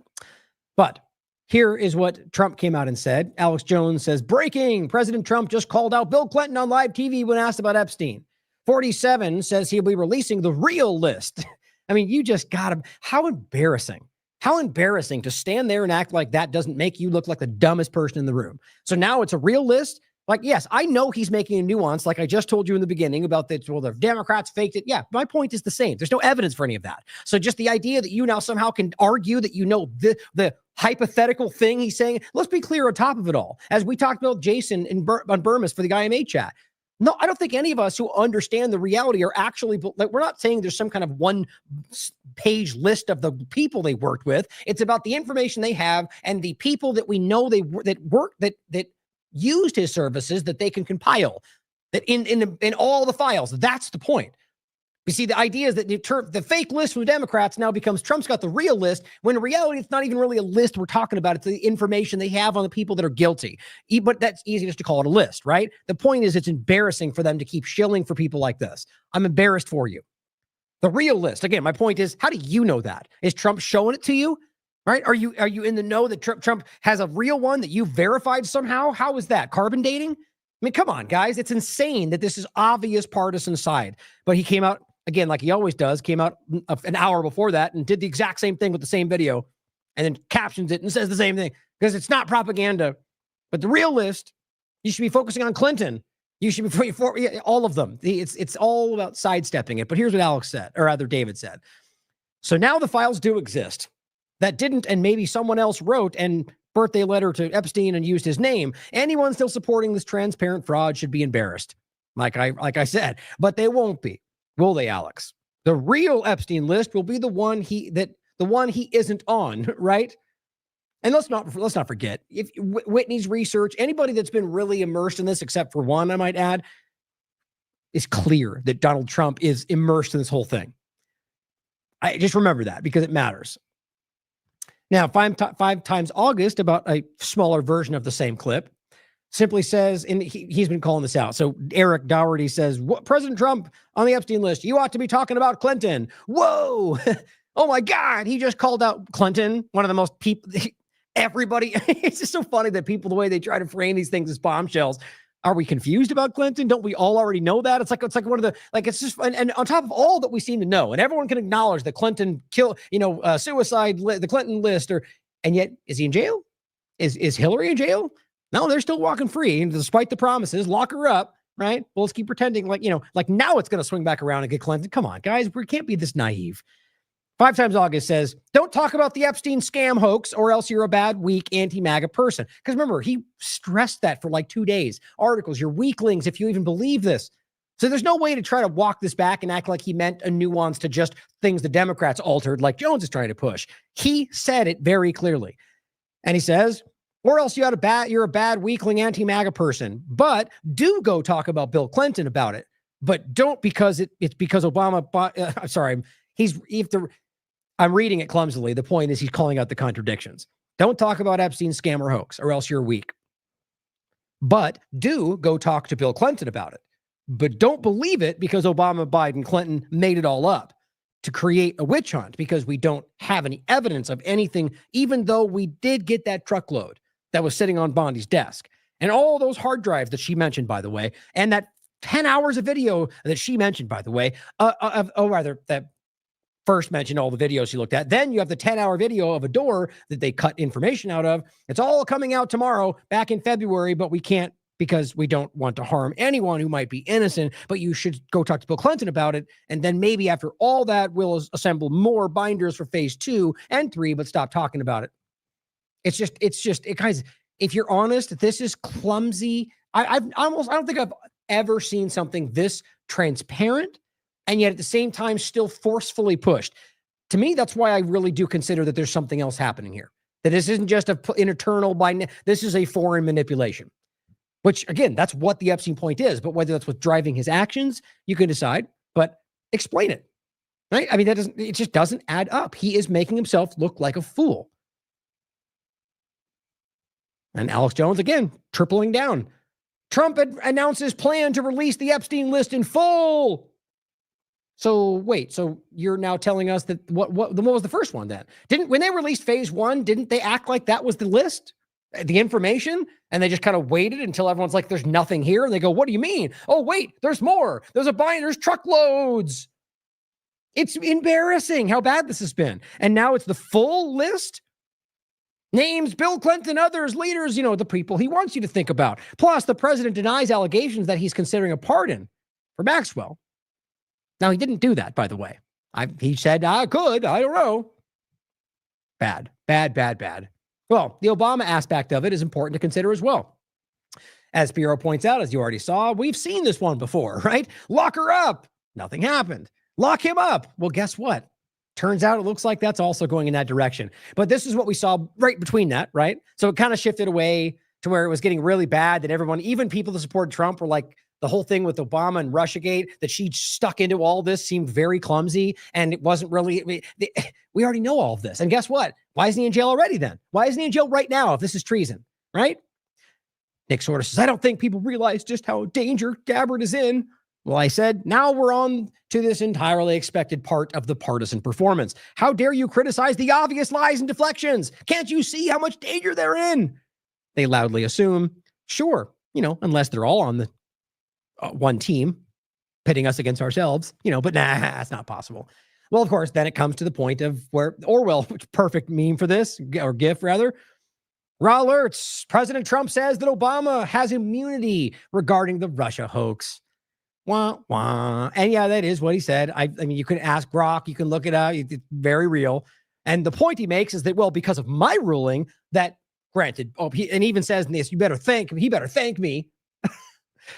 It just feels like a cartoon, guys. I mean, anybody who is being objective has to admit that felt really contrived. You're telling me that you couldn't have thought about your ruling in regard to Obama 2 days ago when you were saying he was going to go to jail? And now it all comes to, it's like I don't think they recognize how much we're paying attention. But as she says now, so on to the next distraction. Okay. So now Obama, at least he's stating, has immunity. Well, let's reflect on that for a second. As Jones says, mass arrest for treason. We're like right back in QAnon right now. And I said, how much you want to bet this is the exact opposite of what's about to happen? I didn't know for sure. I still don't. Maybe it'll happen tomorrow. But this guy says, do you take credit cards? And I said, starting off strong. Want to commend your assumption? Probably not. Alex comes out the next day and says, DOJ sources tell Alex Jones indictments of Obama coup plotters are coming. Maybe tomorrow. But right now, Trump just said he's got immunity. So kind of don't think that's going to happen. But sure, great to scream it out every 30 seconds when Trump tells you to say something. Here's the 22nd of July. Trump says we're going after Obama for his treason and not letting him off the hook like Hillary Clinton. Well, first, let's remember what he just said about Hillary Clinton, because that certainly seems relevant right now. Called Hillary Clinton. I said, you know what? Let's not go too far here. It's the ex-wife of a president, and I thought it was sort of terrible. And I let her off the hook, and I'm very happy I did. Oh, really? Now, is that what you said 30 seconds before you won the election? Or rather, just put in power? Is that what you said? No, you were lock her up. She's a criminal. She's the worst thing ever. And now, well, she's the president's daughter. We can't do that. And president's wife. I really don't understand why anybody, it's the same thing with Israel. I don't get it. How do you keep falling for it? It's crazy to me. But Destiny Resendez put this out going, is this what he just said? What the F, right? It doesn't make any sense unless you recognize they're not really fighting each other. Same point. And Alex continues, DOJ sources confirm indictment of D-State group. Oh, do they?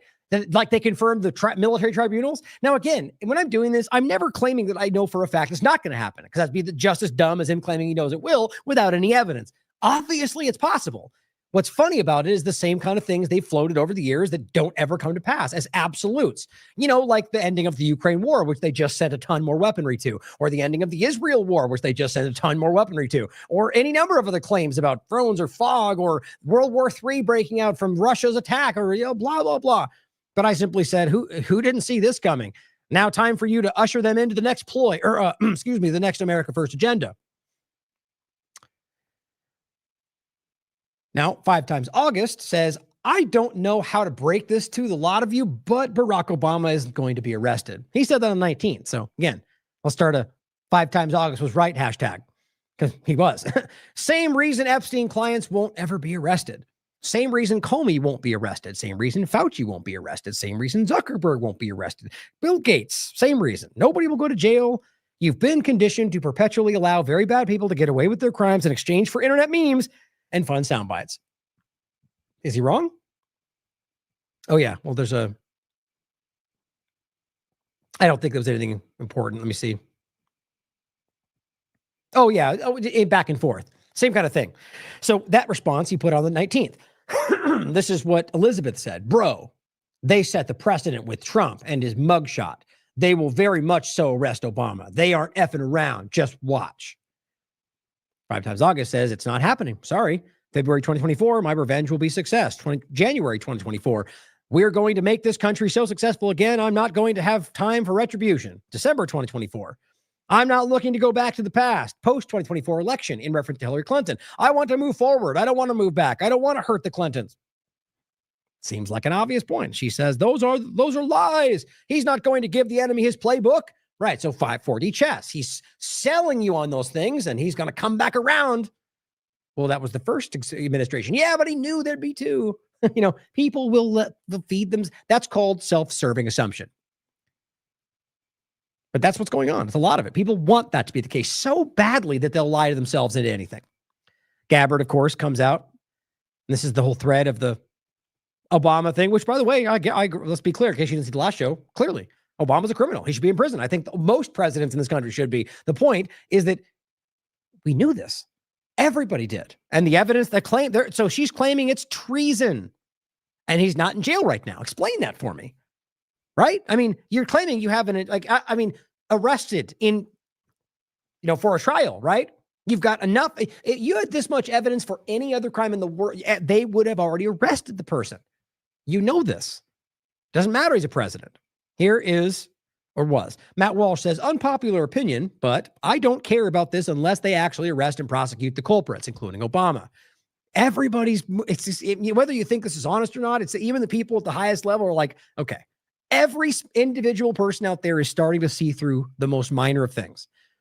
He says, you cannot allege a treasonous conspiracy and then do nothing about it. The typical pattern by Republicans since forever is to make these kinds of claims, he says, which I don't doubt, by the way, I don't either, but to make them on Twitter and Fox News and never actually bring it to a court of law so that the parties responsible can be held accountable for their crimes. I'm tired of it, he says. Go arrest these people and bring them to justice. Then I'll care. If you won't, then what does this matter? That's crazy. He says, never mind, this was not an unpopular opinion. See how crazy that is, guys. And what's crazy is that that's the Republicans who are like, yes. How long have I been trying to show you this, guys? And it's because I could see it. It's not like, it was my opinion, but you can see these from COVID-19 to Israel to one of the most primary, this is important. Because if this was something else, a different story, then it wouldn't be as important. But we're talking about a foundational thing that Trump just tried to move the goalpost on and nobody bought it. That's a good thing if you're missing the point. 5 times August is honest question. If you are the president of the United States and you publicly make the claim flat out that someone is guilty of treason, which he did more than once, by the way, but at the end of the day, your administration never actually arrests and tries the person, would that ultimately make you accomplice to said treason? It's a very good point. Clinton should be in jail. Fauci, by all these people, they've clearly made these cases. Nothing's happened. Other than, awards, honors, calling them good people, Now, of course, here's what the grifters are jumping back to, right? Old school Trump is back yesterday. Why? Because he made fun of Chairman Powell. Because that's what we care about, right? Oh, he went to Davos. That's okay, though, because he called out the woke pronouns. Yes, it's that easy to play small-minded people. The idea is, with all that's going on, he made fun of Powell. And so we're supposed to pretend like we're back at it again because all you care about are memes and cartoons and swift, and insults. And, it kills me. Just seeing if anybody even cared about how dumb. Yeah, look, he's not firing Powell. Now, if I understand it, I don't even think he's able to, quite frankly. I asked that about some, I think, Catherine and some others, and there's kind of a nuanced argument about how it, but that's an independent, it's not a part of the federal government, guys. It's a private bank. Now, there is influence, as I was told last time in this conversation, but it's debatable about whether he can just remove the person. But I think, I could be wrong, but it says, you're stupid. He's not firing Powell. He'll clap him on the back and call him terrific. Trump is the globalist covering up for Epstein. See, that's just one opinion, my point. But look at the likes it gets. Let's see how big it is. He's only got, he's got 1,700 followers. He got 283 likes under a post of Alex Jones promoting it. I mean, guys, there's clearly, you can see a shift right now. And this is just about making, he didn't do anything of substance here. It says he destroys globalist tool bag Fed Chairman Powell on camera in front of the world because he makes some little point about did anything happen? Is there policy changing? Not yet anyway. That's sad that this is what says Trump is back. I would be embarrassed, but I think that's what it looks like to try to dig yourself out of a hole. But other examples, there's plenty of them. I'll include two.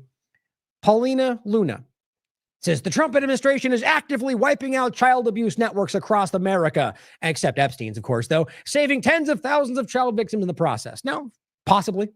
I mean, I've seen them break down other networks and stuff. The point is, what you'll always find, they're never actually going after, like, you take down a ring, right? But okay, who is running that? Right? You get a bunch of lackeys that clearly aren't in control of a larger aspect. These are networks, but every time what you get are the underlings. You know why, in my opinion? Because they're not really going after the culprits, like the intelligence behind it all. But see, this is this clown stepping up and acting like he cares about these things because, well, he just went after this network. And he goes, whoa. Of course, that's what your marching orders. You're supposed to be shocked by this. Trump FBI just took down 4 dark web sites. The dark web that they know exists, that they manipulate all the time, and they could have taken down years ago, but they did it right now in a big flashy way to go, look, we're fighting the thing that we're hiding from you everywhere else. I don't buy it. I'm sure you can tell. Arrest 19 people. The total sentence is up to 300 years. Okay, what are they guilty of? Right? I mean, if you're now trying to make I'm not saying they're not, guys. If there's websites that are trafficking child porn, good, throw them in jail. But explain for me, while this is a bigger story than the massive network that ties to intelligence that we all know is existing, that the guy literally either killed himself or, more likely, as we think we know the evidence shows, was told to, taken out, removed. And it's a sexual blackmail network that influences politicians to the highest levels of power. But yes, let's make sure we cheer on a couple of websites that got taken down. Yes, good. If that's the case, still a good thing. But this is insane that this is what they're tap dancing about while they're trying to hide the other story from you. And everyone sees it. And Wake Up makes this joke about the MLK files. And I said this before it even came out. Not what Steve said, but what I'm about to tell you, that we already knew this. Let me see this real quick. I should have grabbed this beforehand. I forgot.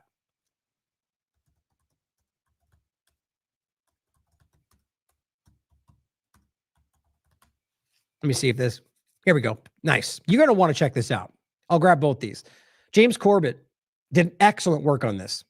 And this is the one I was referencing before. It's Dr. William Pepper on the assassination of Martin Luther King.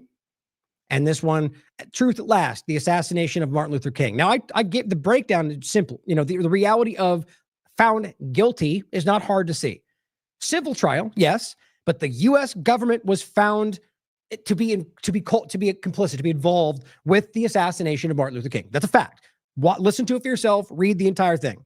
So my point is, when the U.S. government tells you they're going to release the information, and that's not what they're showing you, I'm pretty sure we know that something's missing. On top of that, we already know.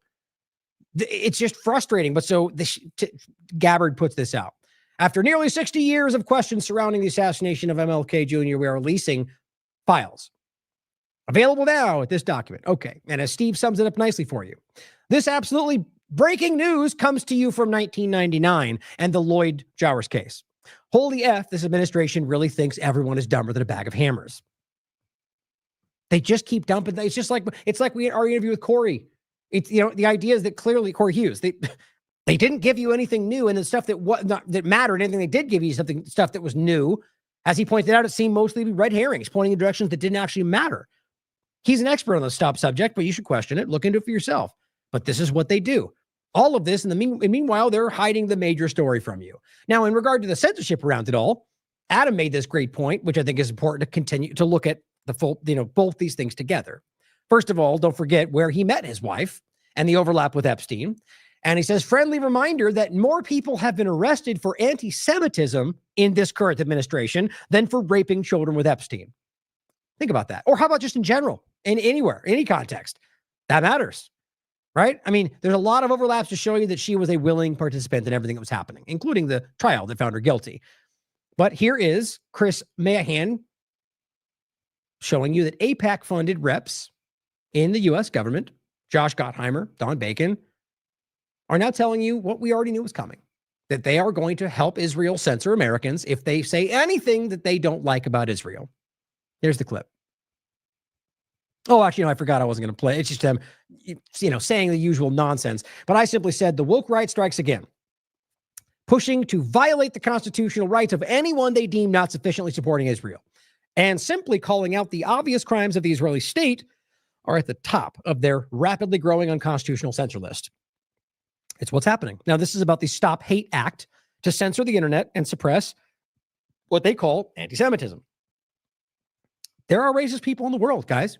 But if you look, as multiple reports have done through the ADL, what are they calling anti-Semitism? The vast majority right now is simply support for Palestine. It's not, even on top of that, guys, the reality is always, despite them lying about it, which tells you everything, you're allowed to do to think and hate what you want. If you want to come out and say you hate Jewish people for no reason, I'll call you a gross person, but you're allowed to think that. The reality is that that's what ideological freedom and free speech actually mean. On top of that, you can sure as hell come out and be like, I hate Christians. And they'll go like, good, I don't care. Okay, I hate America. Good, whatever. Okay, if you hate Israel, you're going to get thrown out of this country. Even floating the idea of Americans. This is why it's broken through all of this. Even Republicans, more than anybody right now, are like, this is a big problem. Maybe they hold out hope that Trump's the one that's going to secretly change it by saving Israel for last. So they've been planning this a long time. It's just not holding anymore. Every day, social media companies fail to comply with the demands. Right. So now they're forcing companies to censor you if you don't comply with what they want for Israel. Guess what? Twitter, been doing that from the beginning. Even with the yak out of the way, Yacarino stepped away, the partnership with the ADL remains. And that's a provable fact. And they're all funded by AIPAC, which matters. So, censorship for Israel. Well, as always, I'll include my thread of many different times Trump openly told you that he would censor you for Israel, all in slightly different ways. Here's a report from Fox News. Ted Cruz moves to penalize groups funding anti-Semitic riots, or, what he means are protests, right? So what we're talking about, as you should know by now, is people that they think are anti-Semitic, which means Palestinian supporting, right? In general. So anybody out there protesting in support of Palestine is now going to be, under this new effort, a terrorism supporting, which is the words he uses, group that should be removed from this country, thrown in the jail, and, had rights removed. Or people protesting the illegal actions of ICE, right? Protesting, guys. But because they're now claiming that if you do it with this intention or this narrative, even though you get the point, guys. This is fundamentally counter to what we believe this country is. And they're doing it for Israel. Here's the ADL, July 24th. Hate groups, extremists, and terrorists are using social media to spread anti-Semitism and recruit new members. Okay, well, first of all, is that actually what's happening? Or are they simply talking about people supporting Palestine, people standing up against Israel's Zionist infiltration, racism, hatred? Which is the reality. Listen to anybody there are Orthodox Jewish communities across the world telling you this right now. My point, though, is even let's just taking that at face value. Are you not allowed to hate? Are you not allowed to be a part of a group that says that? I mean, look, I'm not defending it. People are part of like a Nazi group, for example. I could say you're disgusting. But remember, the ACLU defended Nazis marching through certain places, even one of them being a Skokie, Illinois ADL manipulation that I've covered many times. It was proven to be ADL, rather, Israeli Zionists through the ADL pretending to be Nazi members and marching through Skokie, Illinois. That's a fact, guys. Point is, they're creating a circumstance where they can call what they want anti-Semitism, secondarily claiming that you're not able to think and say what you want, even if it is anti-Semitism. They're fundamentally showing you that they are breaking this country for the interest of a foreign country, and nobody seems to flinch right now, other than, those of us calling it out. Kills me. And if you could somehow try to find a way to bend that into claiming I'm supporting racism, good luck. They'll do whatever they want anyway. It's so shockingly clear. My track record speaks for itself, including what I just said, that that's simply not the truth. We're fighting for people's rights. We're fighting to stop racism and hatred in the context of foreign policy against innocent people. See my point? Like in regard to committing genocide, you see, because that becomes an actual crime, not just hating people because you don't like. It's how did we get here? The argument would be the left, right? The left, well, the right seen it through. Make sure we don't miss that. Oh, and just an interesting point that I'm including, because I'm very much of the mind at this point that there's something going on in this country that is not about American interests. Usual Whales says foreign buyers purchased $56 billion worth of existing homes in the U.S. between April 2024 and March 2025.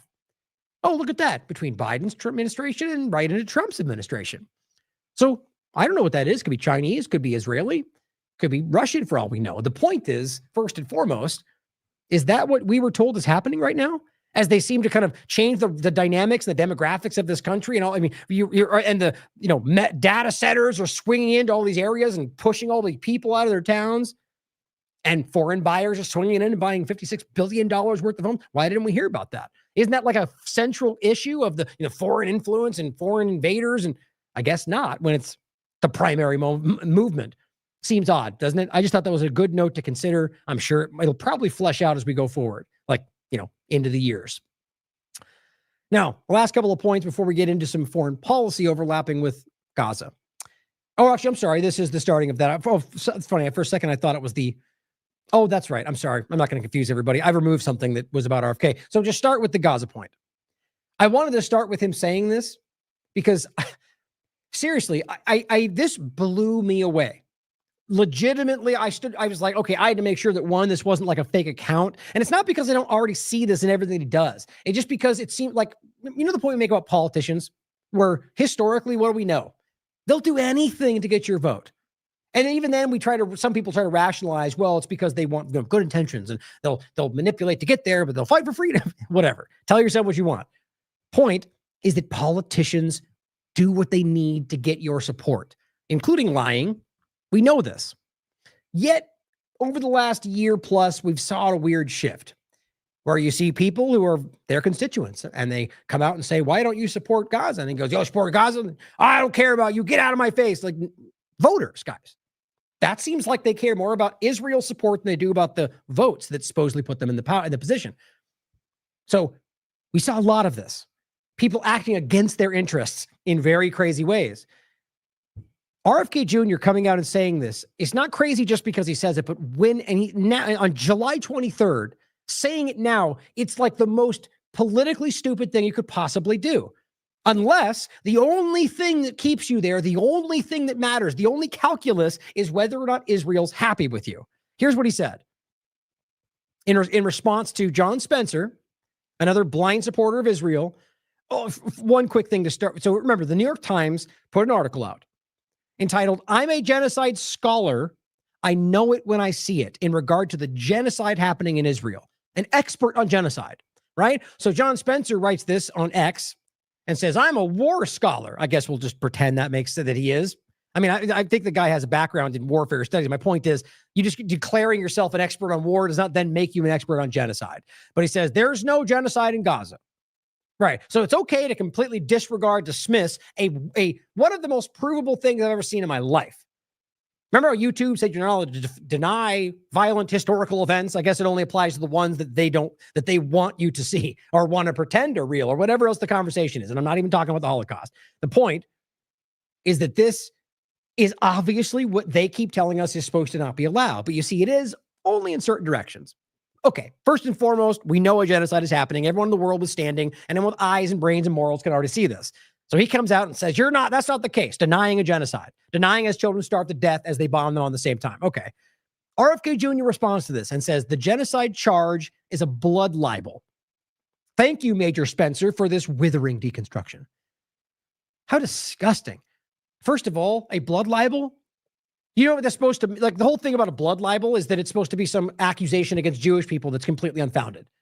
Look, a lot of those, like poisoning wells, for example, actually, I'll just grab it for you because it's important to make the point, right? So right now, let's just say I said the idea of Jews, rather Zionists at the time, and it was both. They're Jewish Zionists at the time, poisoning wells of Palestinians, and tell you that's a fact. You can prove it, and just talk about that. Right now, there's somebody going, "Oh my God, Ryan's a racist, blood libel, using old tropes of." Okay, let's check this out. From the leading Israeli platform, place the material in the wells. Docs point to Israeli Army's 1948 biological warfare. Yeah, it's exactly what it looks like. It is the report from Haaretz on October 2022 about back in the Nakba, or rather, leading up to it and the original occupation. They did poison the wells of the Palestinians in order to get them out. Yes, it's a fact. But yet today, Shmuley and the rest Ben Shapiro would call it a blood libel. So first, I think that's important to understand how this works, that there are very provable things that they dismiss by calling it that, sort of like calling your accusations of Israel's crimes anti-Semitism. Same structure. I'll include this. Make sure you do your research always, guys, because you're being lied to a lot today. The point, though, is so he's arguing this is a lie and that it is actually a racist, anti-Semitic point to say because it's a blood libel against the Jews. That's what he's saying right there. And thank you for the deconstruction. I said, I just don't know how anyone can get around such blatant dishonesty, moral inconsistency, and genocide denial. Very simple. It's insane to me. This is just important to recognize that they call things blood libel that are not. Now, we don't need to make that point to be able to prove that a genocide is happening. And just with what I'm going to show you today is enough to sell anybody on that reality. And here he is still lying to you about something that's shaken the world. It's the same thing. Why? Now, again, don't let that unknown intention hide what you can still see is happening, right? Why would Trump ruin his career? I don't know. Maybe he's being forced, blackmailed. Why would RK say it? I don't know. Maybe he's being forced, blackmailed, or maybe they are just the opposite of what they sold you on. All those are possible. But regardless, we can see it. A lot of people right now are kind of stuck in the limbo about, trying to wait for an excuse for why it makes sense before they acknowledge that it's actually going on. Glenn Greenwald. This is Nick Maynard we've talked about more than once. Yet another Western doctor who works around the world in war zones comes back from Gaza and describes some of the worst atrocities you will ever hear about the IDF. Yet another person to instantly malign as an anti-Semitic liar, which is what's already happening and has been from every time they speak out. This is the first post. He says, the evidence is rapidly piling up from firsthand sources that aren't easily dismissed as anti-Semitic liars. There are just too many of them for this tired tactic to work. Remember, Glenn is Jew himself. About the true face of Israel and its mass starvation and genocide program in Gaza. Just listen. Now, I don't think... Oh, I did. I'm playing it right here. So I won't play the one that I played in the past. I've played it many times, but I have it linked in the next tweet. So here's what Nick Maynard said about what's going on in his recent interview. Now, he's been to Gaza many times. He's seen it many times, and he's consistently told you this every time he's talked to people, and still people deny it. But, the IDF will claim that their intention is not mass starvation. Oh, and then I'll let it play all the way through, but the starts with IDF says this, and they deny it, and ends with the same thing, right? Lets him give his story, and then goes, but the IDF deny all that, and they say it's not true. It's like, that's not necessary unless you are trying to, you're having them on, right? I think that's the opportunism showing its face. They need to do that because their entirety of their support base on this platform are asking for it. They all see it. The whole world sees it. So they have to give you something. That's Piers Morgan all the way, right? He's playing the role, in my opinion, of being against this while he still supports it in plenty of ways that matter. Same thing here. Now watch. However, the IDF will claim that their intention is not mass starvation. However, and I want to warn people here, because what we're about to talk about now, which I've already talked about already, is just astonishing. And I don't think doesn't matter which side you're on, even if indeed you are on a side, this particular account of what you've seen about the pattern of injuries, your claims of what you think the IDF soldiers are doing to cause these injuries is alarming. Would you mind explaining that to us? Yes. I mean, one of the big differences between this most recent trip, these last 4 weeks I've been in Gaza, was the large number of gunshot wounds I've seen. In previous trips, there's predominantly explosive injuries from bombs, but I saw on this occasion multiple gunshot wounds, almost exclusively on young teenage males, some of them as young as 11, 12, 13, 14, all of whom had been shot at the food distribution points, so-called Gaza Humanitarian Foundation food distribution points. And the pattern of injuries, the stories I was getting from their families, from the patients, and indeed from Gazan healthcare workers who went to these food points to get food for themselves. In between, one anaesthetist used to go between operations to get food.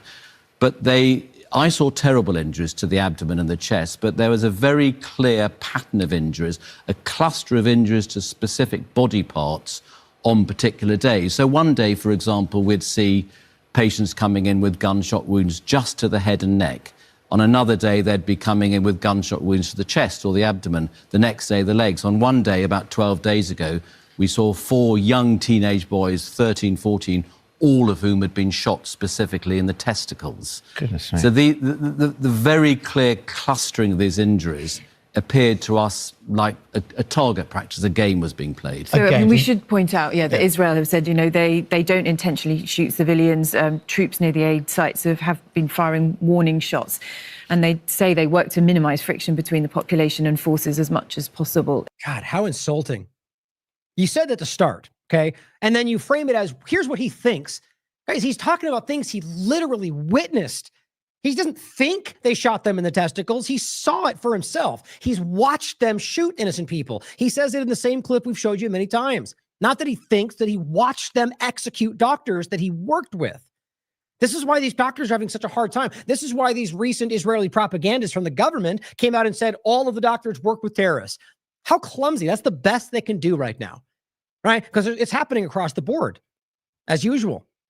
Everybody's showing you what's happening. Glenn says the U.S. government, on a fully bipartisan basis, is forcing the American worker to pay for Israel's military and wars and everything it's doing in Gaza.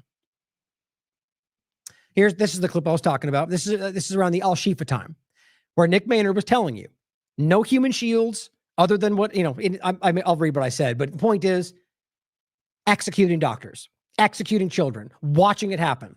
He said, and I said, I wrote, Nick Maynard has been calling this out from the start. Listen to the clip I include below. That's what I'm showing here. That's from around the time of Al-Shifa was the focus. And he is stating the IDF are executing doctors and there are no human shields, at least not used by Hamas. His point is that every doctor they've spoken to, not a single example of them witnessing them using human shields in the hospitals they're bombing, because that wasn't happening. And we've seen Israel get caught, 15 times now using human shields in public display, having names for how they do it. I mean, it's embarrassingly obvious what's going on. And this is the new Sky News report. British surgeon who recently returned from Gaza claims they're shooting them almost like a game of target practice, which is what he was just reporting. Here's the article itself. And of course, here's the subtitle of this ridiculous platform. It says, the IDF says categorically it rejected claims of intentional harm to civilians, particularly in the manner described. You made that the subtitle, you monsters. That's not how these things work, guys. If you're going to argue you think if the title's about what he's saying, the subtitle should be more flushing out. It's just gross how clearly they know that they care, at least, if not the same, more about what Israel does. To them, what they'll accuse them of, what they'll go after them for. And this is what he basically just said. I'll read it. He says, Dr. Maynard continued, what was even more distressing was the pattern of injuries that we saw, the clustering of injuries to particular body parts on certain days. Quote, this was to Sky News written when he's giving an interview. One day they'd be coming in predominantly with gunshot wounds to the head or the neck, another day to the chest, another day to the abdomen. 12 days ago, 4 young teens came in, all of whom had been shot in the testicles. Guys, if you're honest with yourself, there is no way you misunderstand that. There's no way. Mathematically speaking, the possibility that that was all accidental. You know what's happening as well as I do. The clustering was far too obvious to be coincidental, and it seemed to us this was almost like a game of target practice. I would never have believed this possible unless I'd witnessed it with my own eyes. Here's another doctor. As I wrote, again, including the link to the thread that, of course, they, it should pop up, I think, in a little bubble. They don't do it when I do it, though. Doctors from all over the world have been to Gaza and all tell the same story of genocide. Here's what she said. The message to the world is wake up. Just wake up. Our governments are the ones who are allowing this. Every bomb that is dropped here in Gaza says made in the USA. This is our responsibility. It is up to us to demand a stop to this. We need to force them to allow the aid in. It's our responsibility.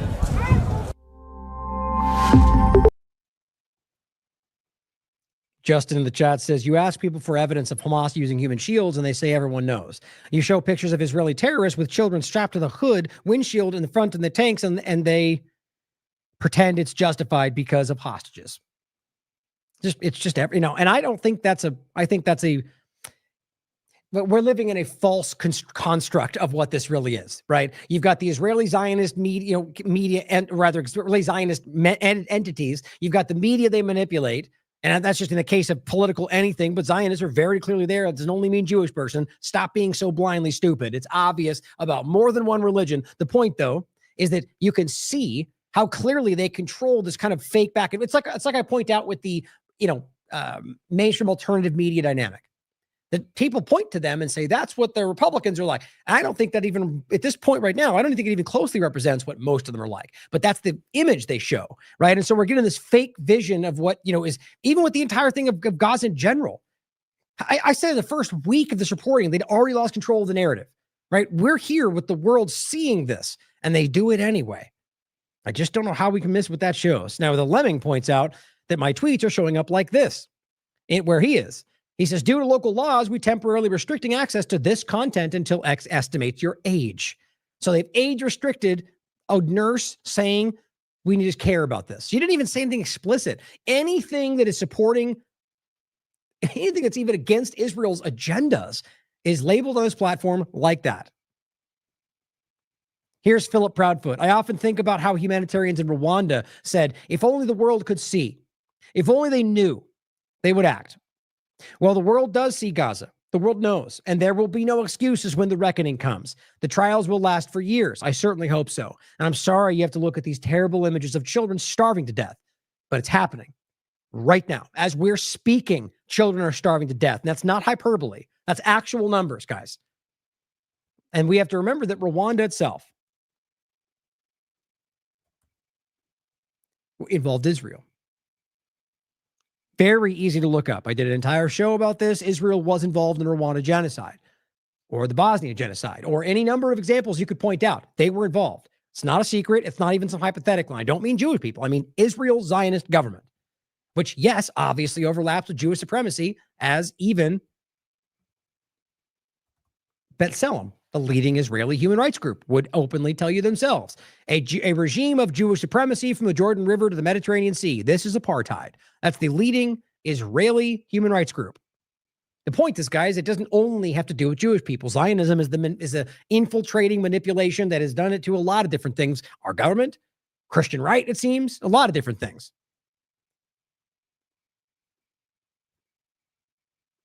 Let me include these for you.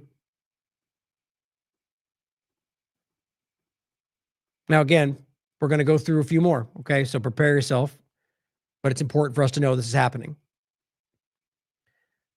This is this is not even one from that. This is a while ago. I showed this image back when I think it was around the time of the IPC report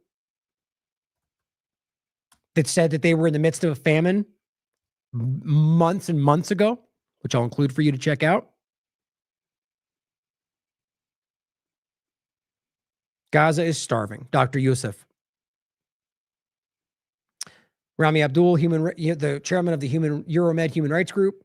Nasir Medical Complex. Child Aya Al-Najjar, from Khan Yunis, the safe zone, has died due to Israeli-induced starvation and severe malnutrition. It's happening every day right now. Prem Tacker to tell you that. Read this very carefully, he says. 1/4 of all the people who have died of starvation in Gaza over the past 22 months have now died in the past 3 days. His point is they've been starving for a while now, but the influx is not some random thing. They're making this happen more than they've ever done so far in this in post October 7th at the very least. They're driving this, and everyone's starting to call it out. They are. I mean, the point of the argument at the beginning of why they didn't make this so egregious was because it would be obvious to see. I guess that cat's out of the bag.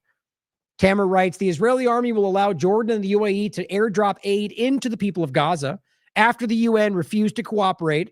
And the reason being is, we'll go over this, they're being executed by the ISIS-linked gangs Israel's funding and working with, or by the Israeli IDF as they help them bring in food. It's been called out by everybody. And so they're killing them to the point to where they can't bring the food in, or they're going to get killed, or they won't even let the trucks in because they're stalling them. And then as they now don't come in, they blame the UN for not bringing in food. As if they couldn't go get these things anyway. The point is clearly they're manufacturing the very flimsy illusion that somehow it's the UN just deciding not to bring the food in, which doesn't even make any sense, even with the narrative they claim. They're lying is the point, guys, and everyone's calling it out. So the point is that because that's happening, they're going to now airdrop some because they're losing. People are seeing this. So by airdropping this, as they write, it gives them the illusion of something changing. But the airdrops have already proven to be meaningless because one, they hurt people in their own right. They've killed children. That's not a lie. They've landed on kids when these things have dropped. But secondarily, because it's not enough. It can't be. They just can't do enough this way. It says, this means that airdropping aid, that's not my opinion, by the way, that's from the UN. This means that airdropping aid currently causes significant harm as it reduces the immense media pressure demanding the delivery of aid. No matter the volume of airdropped aid, it will not reach even a fifth of what could be delivered by land through the United Nations. I hope that these countries will not agree to airdrop aid unless it's accompanied by the land delivery as well, and in sufficient quantities to meet the sector's needs, which is no more, not less than 500 a day, which is what I told you from day one. Before October 7th, they were doing 500 plus a day, including fuel, and they were already at a food insecurity point, which was being called out everywhere. And before that, Gavir was the one that said, control the calories. They did the same thing post October 7th. Okay, the point is obvious. They've never met that, not once this entire time. I've proven that based on every metric we have. They're causing a famine. And then lying about it, by the way, telling you there is no famine. They've got more bread than I've ever seen. I can bring that up too. I still have it. Right there. Oren, that was the name. Here's Oren. Another propagandist, by the way, he's been prolific through this whole thing. There's no famine in Gaza. He says there might be hungry people, but there's no shortage. And look, he's claiming, oh, look at this. Nusrat. It's the bakery in Nusrat, February 2024. Guess what? Food shortage in Gaza were widely documented, with some people resorting to eating, where was it? Oh, right here. The bakery in the video was bombed and destroyed October, killing 3 people. When's he posting this? February. Okay, they destroyed it. Now, secondarily, he posts this, guess where from? Kogat. Literally the group that is supposed to be helping the flow of humanitarian aid. No, they're another propaganda group that's been lying about feeding them and then killing them the same. And all this one got was a stay informed. It's out of context. They're lying, guys. Well, they're trying to pretend, same thing, February 9th, that this is a bakery, specifically in a place that's already been destroyed, dumping out bread. They lied, and we can prove it. And yet here we are still. I'll include it. I called this out in February when they were lying about it. Didn't do much then. Hopefully can do more now. Zachary Foster plays this great clip, a horrifying clip from the Electronic Intifada from Nora Barrow-Friedman. And he captions it and says the Intifada report on one of the most heinous massacres of the entire genocide. It's hard to hear.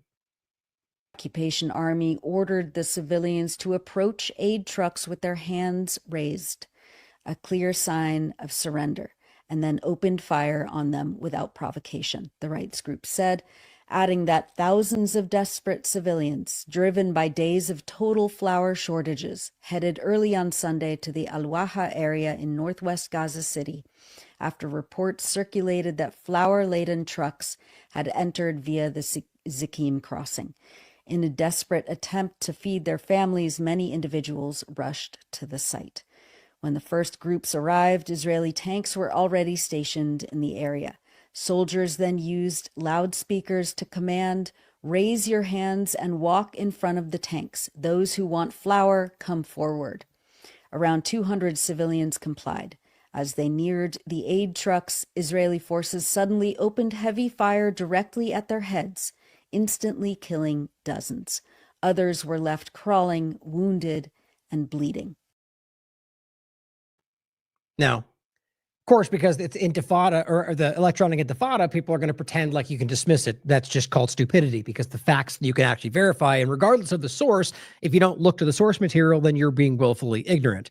But before I play this next part, here's the clip I played to begin with, because this comes directly from the World Food Program, backing up what she just said. This is one of the worst tragedies we've seen so far in this particular war. What happened was we had clearance to go through the Zikim gate. We were through the gate. The Israelis had, as you know, they clear everything and they decide when and if you go in. Okay, as we've been telling you from day one. The only thing that is deciding that's the Israeli government and the ISIS-linked gangs they work with, which is also proven. That is the GHF, the people that are around it, the mercenaries they're using. It's a public story. It got called out by even Israeli media, and they even proudly said it in one case. The point is that they're the ones dictating how this works. So all the aid that sits there in the beginning before they were executing everybody was their fault, because and everybody called it out. They were refusing this, crutches and gauze and baby formula and acting like it was because Hamas could benefit from it. Okay, well then that means everything, which is what they did. And they act like it was all U.S. UNRWA and they're Hamas and it's their fault. They're stealing it. They were lying, and you could prove it from day one. Now we're simply acknowledging yet again that Israel's the one dictating who's coming in. Then they let them in, and then they open fire on the people that come to them for the food that they were let in to give. It's just like the flour massacre. Remember that? And we began our trek down the road, and what we saw were thousands of people running towards us, and they were hungry. They're starving. And all of a sudden, the Israeli tanks, Israeli guns, Israeli weapons from all kinds started firing on the crowd. You see, there's no way you could pretend that's coordinated. Tanks, rifles, everything else, they opened fire. That was a coordinated act on people that were running toward the food that you brought to feed them. And it was just, it's something that I hope never happens again. But more importantly, our group, WFP, our people that work for us were there too, and they were put in grave danger as a result of that. No humanitarian aid worker should ever be a target of anything. Well, this follows a trend over the last 2 months where over 800 Palestinians have been killed around aid distribution sites. The majority of those are at the controversial US-backed and Israel-supported Mossad-funded Gaza Humanitarian Foundation. Can you be very specific? Are you coordinating in any way or supporting in any way that operational model? And what is your view on the GHF? Well, we are not coordinating, and we do not work with GHF. As you know, we're a UN agency, and so we have our UN, the way the UN operates is different from what GHF is doing. I don't really have any information about them at all because we don't even talk. Yep. That's pretty obvious, right? Because they don't even talk, because they're not even trying to coordinate with them, because they don't want that to happen. Guys, it just couldn't be more obvious. Now, you think the Gaza Humanitarian Foundation, really? Sort of like the Pier. They spend all that money and time on it. It's the same thing. It is a ploy, selling you on the idea of help while using it however you can to hurt them. It's exactly what happened last time. Here's another example. Never ends. Glenn Greenwald writes, Israel's loyalists in the U.S. are trained to dismiss every source that disparages Israel. every media outlet, UN agency, humanitarian aid group, all lying anti-Semites. Here's a European doctor from the noble Doctors Without Borders. If that's what you need on what she's seen with her own eyes, here's what she said. And every one of these people, guys, it's what they witnessed. And people are still trying to act like it's not obvious. Colleagues were present as well just a few days ago when dozens of wounded and dead streamed into the emergency room after an incident at Zikim in the north of the Gaza Strip, where trucks of aid had arrived with the World Food Program. An Israeli army shot at the desperate people looking for aid for their families. That's the third independent confirmation of what we just reported. And this is not being reported, guys, not by the mainstream alternative media, not by the corporate media, unless it's something like this. And they go, well, the IDF denies that happened. 79 people were killed that day. These are incidents that we see every single day. I have no words for this to describe the shame for humanity. The shame for humanity. Every day this happens. I mean, they just happen to have a World Food Program person there and different human rights people to report this. It's been happening. Remember that very first day when they executed people in this line and they had all these narratives and stories? And what did we tell you? It happened the next 4 days after that, and it's continued ever since, and the story just goes away? How is that possible? We are witnessing here on every single day. I have been now 4 weeks in Gaza. It was desperate when I arrived, and I cannot fathom that in those 4 weeks, it has gotten worse every single day. People need to go to jail. Zachary Foster, we are at the stage in the genocide where the mask is completely ripped off. The U.S. and Israel are just straight up starving to death millions of Palestinians and forcing them not into gas chambers of death, but aid chambers of death. Tel al-Sultan is the new Sobibor, excuse me. Mohammed Shihada. 80% of Gazans killed today were murdered at the GHF site by the IDF while waiting for food. Not in battles, not in surgical strikes, not in Hamas tunnels, just starving children, women and men, lured into death traps with a false promise of food and then gunned down. And here's the craziest part. They know that's possible. They're starving to death. What else are they going to do? If you're watching your children starve to death in front of you, you'll risk getting shot, even though you know they want to toy with you. Even if it ends up you scraping dirt mixed with flour off the ground that they throw out in the dirt because they just want to pick you off while you're trying. That's what's happening. UNRWA. Israel has killed a classroom of children, a classroom full of children every single day. That's the amount we're talking about, right? So children that are there starving to death, whether they're starving to death or being shot or being bombed or any other number of things, every day, the equivalent of a classroom full of children is dying every single day. Children in Gaza have been killed while sleeping, sheltering in schools, or queuing for water. We've told you this. I mean, we were saying this months ago. How much? 10 kids died. Well, I did this show based on the metrics. It's amazing. Again, you know what you would have done. Here's apparently the reports coming from, was it a Channel 12 News in Israel, an Israeli platform. Reporting, blurred out, you don't know for sure, that this is a GHF aid security guard who is publicly speaking out about what they're doing. Now, you can't prove that this is a guy that actually works there other than them claiming that. But think about what they're reporting. This is the Israeli media reporting that this guy who works there is telling you what we're saying. So kind of hard to see that as reality. I mean, certainly anything's possible, but why would that be the narrative to fake that? But anyway, the only I'm saying that is to question everything, be objective, right? But we already know this is happening. So now we've got, as the Channel 12 News and Israel's reporting, somebody who works with them is saying, I can't be a part of this anymore. The whole world, I wrote, sees the genocide. The whole world. And yet the Western governments and much of the rest still either brazenly stand with the genocidal Israeli government or remain silent as they either quietly fund them or do nothing to stop them. How does anyone not see what that shows us? Some of this is in Hebrew, but you get the English parts you can hear. From the United States Army, who has been deployed to combat 12 times, 4 different U.S. Army, he said. wars. Never in my entire military career have I been a part of, allowed, or bystander to the use of force against unarmed innocent civilians. The use of force against unarmed civilians.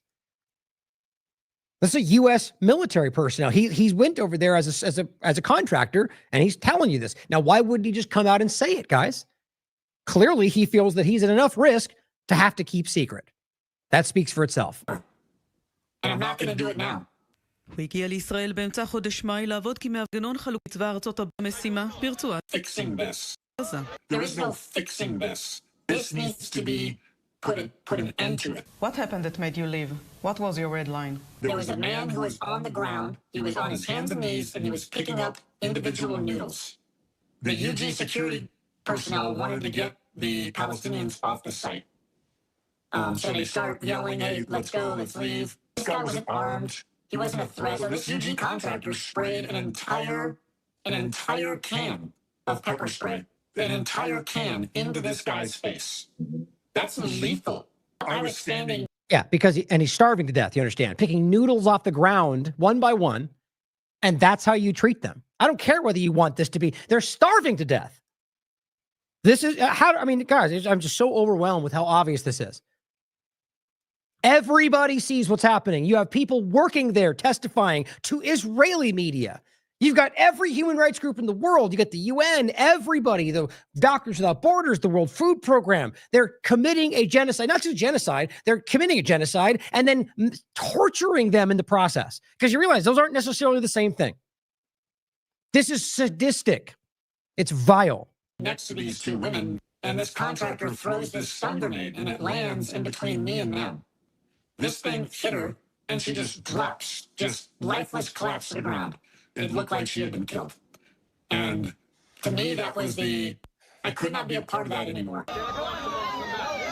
כבר מהתחלת את מועדי ריאג להשתלט Built the site should be engineers, the הסיוע הבינלאומיים. Israeli Defense Force engineers built the sites and decided where they would be. In reality, the sites put the population at a great disadvantage and put the population in danger.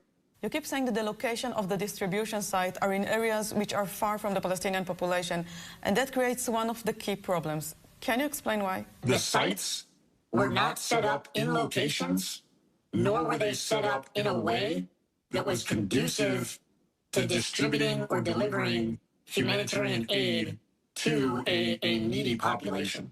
Right. So they made it to where it would be difficult for them to get what they need, right? So they'd have to travel far distances, wear themselves out, and then they shoot them anyway. Does it sound like they even tried? Or obviously are they trying to torture a suffering people while claiming that they're helping them? The Palestinians can just come down here and get the aid. Well, 40-pound boxes, couldn't have vehicles, couldn't have cars. They're on foot. Most of them don't have shoes, no water, going through active war zone areas as the Palestinians were finishing getting the aid that was on the site. The UG Solutions personnel began shooting in their direction, shooting at them, shooting at their feet, shooting into the berms to get them to leave. While you were in Gaza, you have spoken to some of the IDF soldiers. What have they told you? Every single day, thousands of Palestinians coming in and out of my secure area that I have no control over.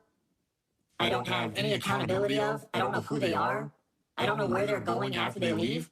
That's a huge risk, and the Israeli forces in the area do not like it. And I don't blame them. The IDF soldiers that are on the ground in southern Gaza don't like it. It takes away from their mission. It takes away from their security. It's a risk for them. Yeah, so excuse me if I don't give an SHIT about the risk for them to help people while they're committing a genocide. And the only reason they need to help these people is because they've done this to them. העולם שכזכור הזהיר כלפינו ככל שמספר ההרוגים הפלסטינים מאמיר והרעב ברצועה מחמיר. The new Israeli aid system is inhumane, it's dangerous, and it deprives Gazans of human dignity. Yeah, you gotta love all the effort to just talk about this over and over. מצפון רצועת עזה וחיילים If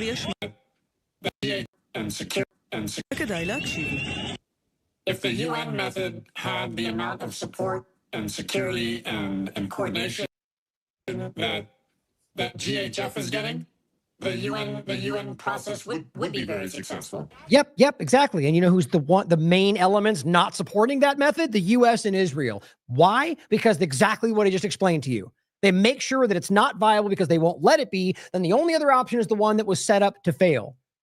That's how they operate. The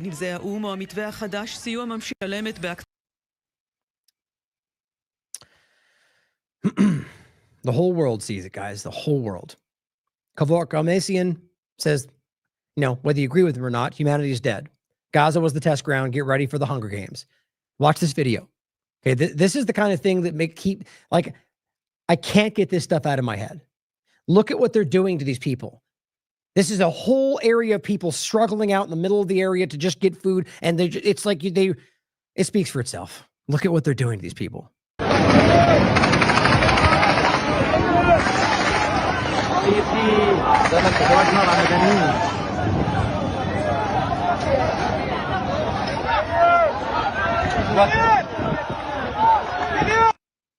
Right.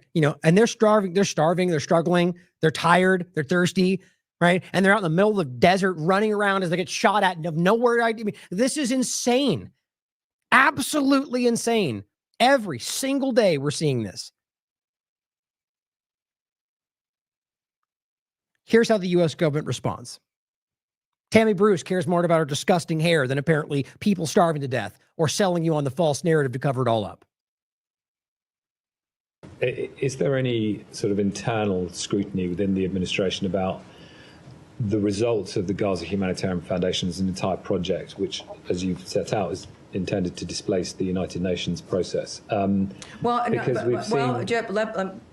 I never said that this was to displace a process. I can't speak to.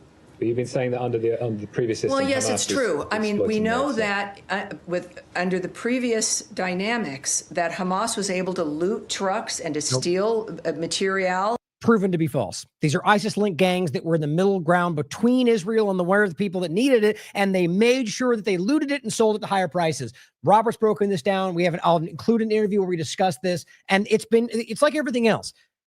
Despite what Israel and the U.S. government lie to you about, everyone else in the ground can see that they're killing people. Everyone else in the ground can see that that's not what actually happened. Tammy Bruce either doesn't know or doesn't care.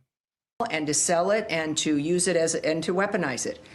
But the decisions made, since now GHF has been able to get food in and to distribute it, yes, there have been some difficult circumstances, to say the least, because it's a war zone with a terrorist group. Oh, right, because they're the ones shooting? No, nobody argues that. There's no evidence for that. There's no other guns being shot. It's Israeli and U.S. mercenaries and the IDF openly firing. We just heard from everybody there. But she's going to pepper that with the idea that, well, there's Hamas everywhere too. Nope, not right here. That's not what's happening. According to their data, you understand. They're running cover for a genocide. I hope Tammy Bruce ends up in prison. We recognize that. Just like, by the way, the entire Biden administration, in case that was unclear. It's imperfect and it's difficult, but they've done it in a way that made it possible.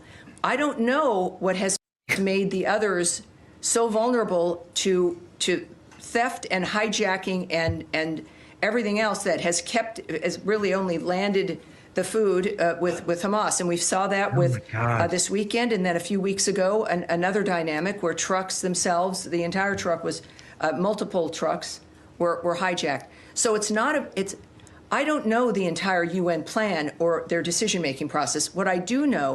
And why is that? Shouldn't that be your entire point? Shouldn't you guys care what they're trying to know? Because, they're Hamas. And you just get disregarded. There's not even an effort to work with them, as you just heard. Imagine making these arguments and not even knowing what they're trying to do, but at the same time claiming they're not doing it right. That's how stupid these people are. Their own narratives show you that they don't know what they're talking about or that they're lying to you. It's that simple. Is that GHF did it differently, and the different approach has worked. So killing people works for them, right? One less food, mouth to feed, apparently. Sure as hell works with what they're trying to accomplish, which is not feeding people. The result of this system is starvation, and everyone can see it. I mean, this is beyond any doubt now. You see what he said? They're just like, just shut up, Tammy. Nobody's buying this. Everyone can see it's about starvation. It's not secret. Imagine standing this line. I mean, let me ask you this. If you were Tammy Bruce and maybe you didn't know, maybe you're just going along and suddenly you're in this position and you're like, okay, that's a genocide. They're actively, what would you do? Would you just keep going? Well, it's my job. Or would you recognize that makes you an evil person and go, you know what? I'm going to step away from this because I didn't see it, but now I do. Remember that. And a bag of flour is costing $70. So the value of those commodities actually to Hamas or other groups that want to steal them has gone up under this system. Well, meaning that because of how they're doing it now, it's only increased the possibility for that. And guess who the ones are that were selling it to begin with? Them. That's who we're talking about. These are the ISIS-linked elements that are literally in charge of this, who were just before this working with them to steal and resell it. It's very simple. Look, we know, without needing to refer you to the Treasury Department, that supply and demand is an issue wherever you are. And of course, we're talking about this as though it's like a city in distress. It is an obscene result of obscene mass murder and madness. It is not a normal environment. It's not a human. Oh, right. October 7th, in case you're confused about what she's just referencing right there. That's only that day. That's all that matters. It's all because of what they did then. That's why it's all bad. Who cares about all the bombing and genocide and starvation and biological warfare? All the stuff that happened between then doesn't matter. It's all because of that. Human environment. It is placing, as I've said from the beginning, the first victims of this situation have been the people of Gaza. And it is time, and President Trump has pointedly made this declaration about his intentions, is that this is going to stop. And it requires new ideas. It doesn't, the old ideas may be. Oh, in case you just missed that clumsy statement, his big thing is it's going to stop. That's what Trump's plan is. It's going to stop. Okay, cool. Maybe not, though, because you clearly keep driving it forward. My opinion about her little rant right there was clumsy, and she lost the plot for a second. We were well-meaning. And they kept doing it. It was always the same result. Maybe it's well-meaning. I can't speak to that. What everyone needs to recognize is that the current situation works, and yet there is still. Can you even imagine that? Like, the entire premise from what everyone's asking is that it's not working. People are starving to death more than they ever have. Less food's getting through. More is being sold for liar because the same Israeli-linked ISIS gangs are doing the same thing. And now you're going to claim that this works? You realize just based on their own metrics, more food was coming through before. So here's an interesting thing. Explain to me how this works better when you're getting less food. Maybe it's because that's not what you're trying to accomplish. Did she just let that out? I don't know. This bizarre resistance. It was always the same result. Maybe it's well-meaning. I can't speak to that. What everyone needs to recognize is that the current situation works, and yet there is still this bizarre resistance. And I just stop it again. Like, have you seen a single example of this working? There's never once been a day where there's been some even-handed trade-off where here's food. It's always some people being shot at, executed, shot on along the way. We don't even get to see that. That's been reported by everybody on the way there. The miles and miles they set it up away from them. They get shot along the way by the IDF, picking them off. To her, that works. But this crazy resistance. Look, I'm here because I love the country, as our diplomats. And there are other things that go on in the world when it comes to finances and, Hamas being able to use a dynamic like this for its own benefit. That's horrible. What are you talking about? Why? What was the point? You're just clumsily going, but Hamas can do bad things, and that's just bad. What did that have to do with anything? You're just rambling. You're just trying to go. What would Israel want me to say right now? I just can't stand how bad this is right now. It's genuinely getting under my skin. Not the online. I'm just the idea that we're watching a genocide play out in front of us. It's the same thing. We all see it. We all see it. Everyone knows it. They know we know it. These people are staring you in the face and telling you the lie when they know that you see them. How else do you make sense of that? But what we know is that we had to get food to people in the meantime and then change the dynamic on the ground, and that's what we're doing. All right. I know, Saeed. Yes, sir. God. Well, as Ryan Grimm rightfully says, calling aid distribution in Gaza a great success when the world can see aid seekers being mowed down and dying of starvation is sick. Sorry, she called it a tremendous success. I mean, come on. Really? I mean, the only logical point to make here is that they're working for somebody else. I'm not saying that that's what is the case. That's just the only thing I can think of that logically explains this. But as always, it could be something else. Here's another example. As Israel starves, Asal Rod writes, for the world to see. At least some reporters are pushing back. Now, this is the State Department, or rather, which one was this? That Israel controls. Which one was this again? That's strange. I'm thinking this was the White House briefing. No, this is the state. Well, that one was the White House briefing. Anyway, the point is it's another government briefing and the same thing, the same aggressive pushback to the press corps having the nerve to call it out. Question, is the U.S. okay with Israel allowing civilians to starve so long as Hamas and the UN refuse to play by Israel's rules? That's actually what somebody asked. Watch his response. We all acknowledge, obviously, that Israel controls Gaza's borders completely, and it is limiting food to the population. Even that, by the way, and it's acknowledged as fact because it always has been, because it's been forced in now, but that was in the beginning of this, something they called blood libel. You know, that they control every aspect of Gaza, which means it's an occupied territory in every legal sense. It's the truth. Everyone knows it. Because Hamas has not agreed to its terms. I know, and it is limiting food to the population because Hamas has not agreed to its terms. I guess both are State Department. That's right. Okay, you know what? Now, that's funny. You know what's funny? Where is Matt Lee not in? I'm used to seeing Matt Lee right there on the left. That's why, or the far right. Anyway, so apparently both are State Department. Sorry, I won't stop again. And it is limiting food to the population because Hamas has not agreed to its terms. I know this question has been asked in many different ways. I'm going to try this way. To be clear, is the U.S. government okay with Israel allowing children and adult civilians to starve so long as Hamas and the UN refuse to play by Israel's rules for aid distribution? I reject the premise of that question in terms of how that was set up. Oh, the righteous indignation. What's wrong about it? Are you okay with these people starving as long as you can say, well, they just don't want to do what Israel wants? Isn't the objective to help people starving? Shouldn't you step in and go, Israel, it doesn't matter right now because they're going to die in the meantime? There's nothing wrong with the premise.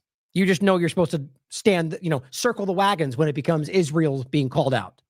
This humanitarian catastrophe lies at the feet of Hamas, who could end this conflict today by releasing the hostages and laying down their arms. Oh, yeah. Oh, you think so? Despite the fact that they said explicitly that would not end the war like 75 times, or the last time they had agreement to go into phase 2, which that would have released all the final hostages, Israel stopped that from happening, or the other 17 times they've broken the deal just before they could do that, or the 3 times, I think it was at least 2 times. God, it's been everything blended. I think it was the 8th and the 9th, or it was 9th and the 10th, that they offered twice a full exchange for the ending of the war. And Israel said, nope, hostages are secondary. I've shown you that clip, that video, those statements many times. It's the fact. So this idea, the lame argument of just release the hostages, they've told us that wouldn't end it. No, and many, many, many times. This guy, I guarantee you, knows that. Genocide supporter. You're complicit. That suggests that short of Hamas doing that. Question in terms of how that was set up. This humanitarian catastrophe lies at the feet of Hamas, who could end this conflict today by releasing the hostages and laying down their arms. Hamas. That suggests that short of Hamas doing that. Right. What they're trying to say is that means right there, you're going to say, okay, then we're going to starve you guys until you do what we want. Because guess what? That's what's happening. We've been saying that from day one, because guess what? Israel's government told you that. They said no food, no water, no fuel. It's just stupid how obvious this is. Kids are dying. Doctors don't have medicine. They don't have fuel. This is something that we have dedicated. The president and the secretary have been dedicated to getting as much aid as we can into Gaza in a way where it's not being looted by Hamas. Just really quickly, I think I said I wouldn't stop, but I'm sorry. But the point is, you know me. Somebody right there came up to that person, I think, and she's like, no. Right? Like, maybe you're going to have to leave if you keep interrupting. Like, that's the sense I get. Because it happened with Blumenthal. It happened with Husseini. You don't toe the line, you get removed. That's access journalism for you right there. The bottom line is that everyone in that room is like, that's ridiculous. You just made a case for collective punishment. Again, just like Tammy Bruce, what you're doing is supporting genocide. And if you know that, which I find impossible to believe that you don't, then that means you're okay with that. That speaks more than you could possibly know about who this person is. It is something that we... Short of a change by Hamas, the U.S. government will stand by. I'm going to answer this question. He doesn't. We have been dedicated to getting those 90 million meals into Gaza in a way where it has not been looted by Hamas. We have been dedicated to getting aid into Gaza. It is something that the Secretary and the President have talked about, worked for. These discussions of getting more aid into Gaza have been part of that ceasefire we are hoping for. But again, the blame of this lies at the feet of Hamas, and that is not that is the fact of the matter. Short of Hamas. That's not answering the question. You see, he just reiterated 3 times in a row the same stupid point. Didn't answer the question. So, as she reiterates, short of doing that, you're going to let them starve. Hamas doing something, changing its behavior, the U.S. government will allow the situation to proceed as is. The U.S. government is supporting an effort to get 90 million meals. Still won't answer it because he knows what the point is. You can't deny it. You are collectively punishing the population until the UN acts in the way that Israel thinks is appropriate, even though they're not doing anything, even though it's Israel that's caused it from day one, and that's just their broken narrative. Everyone sees it. Into Gaza. The U.S. government is supporting an effort to get as much aid as possible to the people that need it without it being looted by Hamas. That is the actions of the U.S. government in terms of supporting that effort, and we call on other... Those aren't actions, by the way. That's a sentiment, right? That's a plan. That's not action. They keep showing you how either dumb they are or how lost they are. They don't have an answer. So his actions they've taken are to get aid in there eventually. That's not an action, man. That's a stated idea that you haven't accomplished. They're lost. To support that effort to get as much aid as we possibly can. Of course, it will never be enough. It is something we are continually working for to get. What are you talking about? Of course it could be enough. If you gave them enough, it would be enough. What a stupid thing. This is not some endless, unseen endpoint. They're starving to death. Give them enough food and they won't be starving. Pretty simple, actually. And all you're doing is making sure that you make up narratives, just like the pier. They spent all this money, American tax dollars on it, by the way, and then use it to carry out an operation that killed Palestinians, and they left. That's what happened. And they'll defend it. More and more aid in what ways we can without being looted by Hamas every single day. Last question. Has President Trump seen images of the children or other civilians starving recently this week? What I can speak to is President Trump's comments before that he has said publicly about wanting to get aid into Gaza. Right. Narrative. You can't even respond. It's like he didn't even ask a question. What about the dead children? Yes, aid will come in tomorrow. It's impossible. These people are impossible. They know what they're doing. Their job is to lie to you guys. We all know that. They know that. I wonder if that lady will be there tomorrow. Probably not. Now, here's the interview I did with Robert and Lakesh about this, and this is one of the guys. It was a public story. It was very public. These are ISIS-linked elements that they now are admitting they're connected to. Shouldn't be surprising. Same with Al-Qaeda in Syria that they're currently working with, and always have been, by the way. The point is these ISIS-linked gangs are the ones that were stealing it before, and they were making that happen. Now they're the ones helping kill them at the food sites. It just couldn't be more obvious. Aaron Mate. Israel, in quotes, I think should go by the name evil, has blocked the UN aid delivery system. Fired at the most recent WFP convoy, it did allow in, as we just reported you, for 3 different points, and routinely massacred desperate Palestinians, risking their lives to get, quote, aid from the GHF. And no one is holding this embodiment of evil back. Here's what Israel says. Nearly 950 aid trucks are waiting at the border. So who's holding them back? The UN. They're lying, guys. Every single person in every other point of the story is telling you they're lying, and they just keep screaming the narrative, and everyone in power continues to try to support it. That's how gross this is. And what does that show you? What does that show you about the power structures who are willfully supporting a genocide, even though you see them doing it against their interests? You could piece that together. AIPAC says the food, medicine, and aid are in Gaza. The UN won't distribute it. That's AIPAC. The Israeli entity that pretends to be an American group. AIPAC is spreading lies, Ben Rhodes says. The Israeli government is starving Palestinians, and everyone knows it. How can we trust Democrats to fight for anything if they take money from people who lie and lie? See, not a partisan, guys. Left and right, they're both captured. It's obvious, and they'll support this. Here's the clip I played before. I won't play it again since I played it just a second ago, but the point is simply Ambassador Mike Huckabee. Here are photos of UN trucks and food. It's all because of the UN. They won't let the food in. He's just parroting what the Israeli government told him to say with the same damn pictures. That would be going in if they would let it in, if they wouldn't stop it, if they wouldn't kill them when they went. And that's been proven every single time they had the opportunity. Again, you could prove these things with, if you look back through our reports or anybody else over the entire process from October 7th forward, it's been every time. Even like, there's a moment of opening and they're engaged. Otherwise, they are able to do it. And again, Logan King Jack here says Israel is shooting the people trying to get the aid in, as they just did. And Mike Huckabee, Zionist, religious Zionist, showing you what he stands for. Elon Levy doing the same thing with the same clips. Says instead of accusing Israel of blocking aid, which is what they're doing, the UN should clear the backlog, acting like these are separate things, right? No, it's because you won't let it. But he knows what he's doing. The fired propagandist. This is interesting. Niz says, hey, Grok, is it plausible that 115 aid organizations that today warn of starvation in Gaza due to Israeli actions are all lying to us, but that Benjamin Netanyahu and his former spokesperson, Elon Levy, are telling the truth? Grok says, no, it's not plausible that all 158 groups are lying. Their July 23rd, 2025 statement on mass starvation due to Israeli restrictions aligns with UN reports of impeded aid distribution and 111 famine deaths.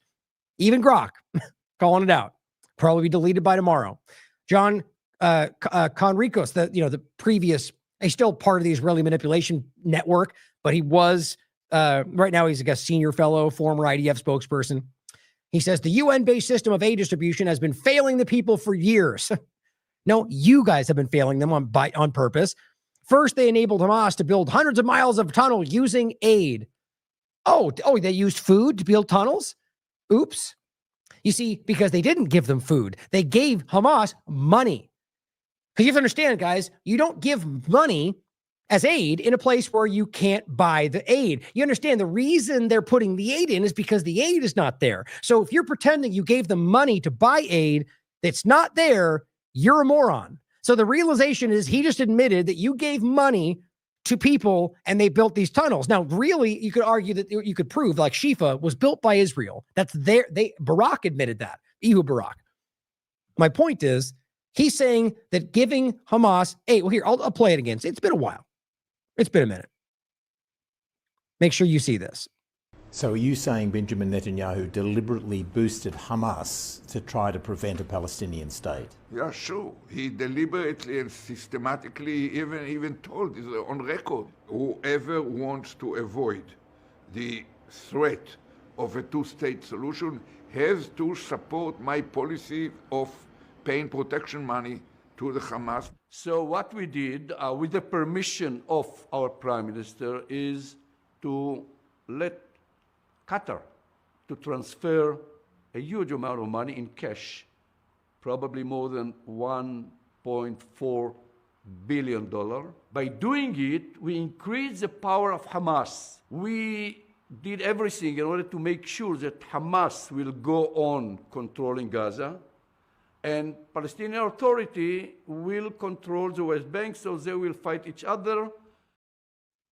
Okay. Very clear, right? So when he comes back around and says they enabled Hamas to build hundreds of miles of tunnels using aid, right?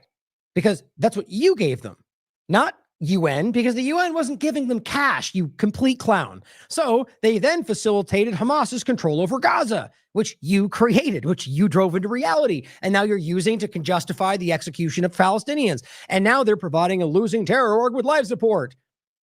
Not what's happening. This says almost 1,000 trucks worth of aid are waiting in Gaza. Israel isn't blocking aid, the agencies are. No, it's not what's happening. Everyone's just so desperate to hide what's going on, and you guys are doing a terrible job. In case you don't remember, here, Mossad chief visits Doha, urging Qatar to continue Hamas financial aid, 2020. Here is the Haaretz. Haaretz post on October 9th, 2 days after October 7th. Quote, anyone who wants to thwart the establishment of a Palestinian state has to support bolstering Hamas and transferring money to Hamas. Quote, this is part of our strategy. That's Netanyahu speaking to his Knesset members on March 29th, his Likud party's Knesset members. It's all documented. It's all very easy to prove, guys. I'll make sure I grab that for you. Hold on. Always include the show notes. As always, everything I show you will be included. Oh, by the way, I made as I rarely do, a show from a few days ago. I somehow didn't save it. I thought I did, so it's missing the show notes. I apologize for that. 99.9% of the time, it'll always be there.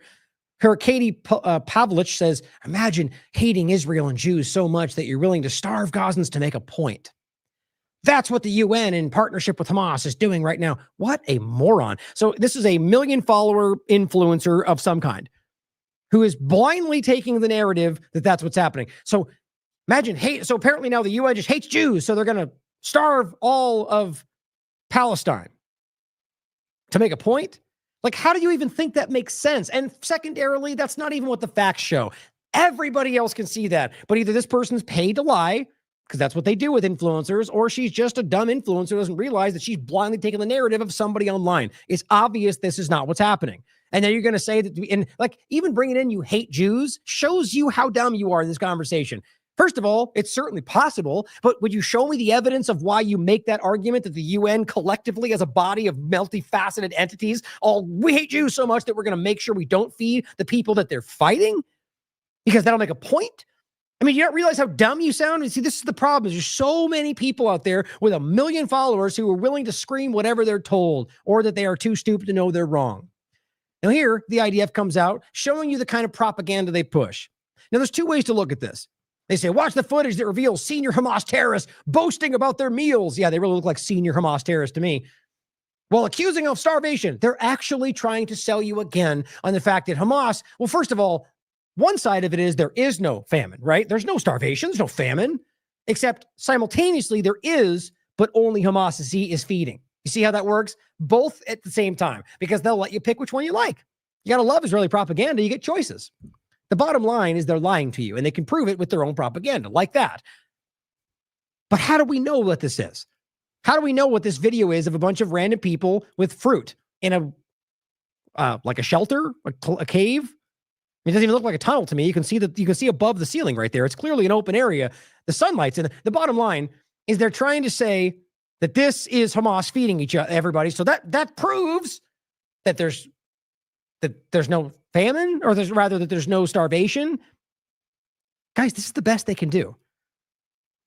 Reem says there's no reference or no proof that they're Hamas, but it doesn't matter because to you, everyone is Hamas, including children. In the video, he says in Arabic that Abu Bakr sent this to them, who's probably a friend. Fresh fruit in the time of genocide while you're bombing everything? First of all, fruit seems like something you might be able to find, on trees somewhere. But either way, I don't know anything about this. And nobody should just assume anything from a group that's been caught lying about almost everything that's put out. You're blocking aid, he writes, and these fresh fruits don't look like the stolen humanitarian aid to me. To entertain your point, if those are Hamas, what does it have to do with thousands of children, women, and men too? Unless you're advocating for collective punishment, and you are. See the point? They just can't stop showing who they are. Here are real images of starving babies, but then you'll all psychopaths. You have no empathy whatsoever. It's all over, guys. Everywhere you look, from every possible place of standing, are showing you what's happening. And yet they put this out. They put a video out like this, showing men eating food and fruit on the ground. I mean, it just kills me that anybody actually I think that's the point. I don't think anyone's buying this. I think people who want this to be their side, or rather, support the side, will go that. It is team sport politics on a dumb scale, like a really silly, ridiculous, cartoonish scale. Same thing. Another guy doing the same thing. Saying, while Hamas spreads false propaganda about famine in Gaza, here are recent recordings from tunnels in Gaza as they eat like kings. Okay, so here's the thing. Again, guys, let's just even say they had all that food in this thing. How does that prove there's no famine? And how does that then prove that first, this is the kind of the funny point about it. If your argument is they have hoarded the food, then that means there is a famine. So the argument is that there's no famine, but because they're hoarding that, they're lying about it. But that your own argument contradicts itself. But again, just to try to piece together the stupid thing he was trying to propagandize about, let's claim that they're hoarding the food, and that's why there's a famine, which is what he was trying to say. How does that amount of food in this one spot prove that that's what's happening? And then the other guy's point, are you telling me you're bringing in this, fresh fruit? And that's not what they're bringing in, guys. It's all packaged and it's not even stuff like you can see below there. It just kills me. that this is what you're getting, and that anybody gives this any credence. Joanne Marie says, words cannot describe how cruel and evil you people are, and shows the IDF, or rather the Haaretz report about the IDF. It's a killing field, says an IDF soldier ordered to shoot deliberately at unarmed Gazans waiting for food. We just played for you a U.S. mercenary telling you the same thing. We played for you 3 different views from multiple agencies telling you that they just casually opened fire on a whole crowd. You have a video next to this where they're doing the same thing. But yes, let's listen to this guy who wants to tell you because of these fruit in his hand, there's no famine. You realize if that's the best they can do, that's why they're here. Here is a person in Tel Aviv. Now, I'm trying to show people this for a long time. Trust me, I'm aware that the majority of people do support this, and that's sad. Abby Martin and plenty of others have shown you that over the years, but it's also important, and just as important, to recognize that there's a large portion, not the majority, but a large portion of this society. I don't mean large in the context of the whole, large in the sense that just hundreds and hundreds of people in any context, or thousands in this case, are a large amount of people. They are trying to tell you that they don't support this. They're trying to tell you the Orthodox Jewish communities in Israel that don't believe in Zionism, that tell you Israel is bastardizing Judaism. They get beat up by the IDF every day they go out there. They're trying to tell you that they support the world. So anybody out there trying to claim it's all Jews, you're wrong, guys, because you can prove that's not true. Clearly there's some, just like there's some Christians, like there's some atheists. There's atheist Zionism that is a huge part of what's going on in Israel. I shouldn't say huge, but prominent enough to where they're high up in the leadership. This person says, happening now in Tel Aviv. We march with pictures of children in Gaza who are starved to death by our government. This is a protest in Israel. And when they do this, guys, they get beat up, sprayed with horrible things, arrested, and they're doing it anyway. We are marching now in Tel Aviv, holding bags of flour and the pictures of these children that have been starved to death by our government and our army. We demand to stop the starvation in Gaza. We demand to stop the annihilation of Gaza. We demand to stop the daily killing of children and innocent people in Gaza. This cannot go on. We are Israelis, and this does not serve us. This only serves the Messianic people that lead us to our demise, because if all the Gazans will be annihilated, we will be annihilated. We cannot agree with starvation. We cannot agree with death and killing. We must do something. So we call from here to people to just refuse to enter Gaza, refuse to serve this death and annihilation. This is the only possible answer right now. See, there are people fighting this, guys. And I said, there are a lot of people in Israel fighting to stop the genocide. Not even close to the majority, sadly, but a lot of people nonetheless. Remember that as Zionists try to manipulate us into incorrectly assuming Judaism is the issue and that no one in Israel cares about Gaza. That's not to say that it's not a part of the larger problem, right? Not as entirety, but that it overlaps with it. Zionism that influences and infiltrates these things. That's the real issue. Of course, I could be wrong. That's what I think the facts show. Truth Souljaw says, meanwhile, Israel's own U.S. ambassador repeats IDF lies about the responsible, which we just showed you, Mike Huckabee. It's disgusting. Now, New York Times reports Israel and the U.S. withdraw from talks with Hamas, just to kind of wrap some of this stuff up. It's just horrifying that this continues. The game they play with these people's lives. The reality being, as Jeremy Scahill writes, Israel announces plans to build a concentration camp in Gaza, which they have many times, and even calling it concentration, guys. It's very clear. And says its aim is to remove Palestinians from Gaza, as they have many times, publicly. Lies about negotiating in good faith, and when the Palestinian side takes negotiations seriously, Israel blows up the deal, and the U.S. and Israel blame Hamas. Same pattern. It's where we are. Same thing. Here's the special envoy, Witkoff, who's made his stance very clear.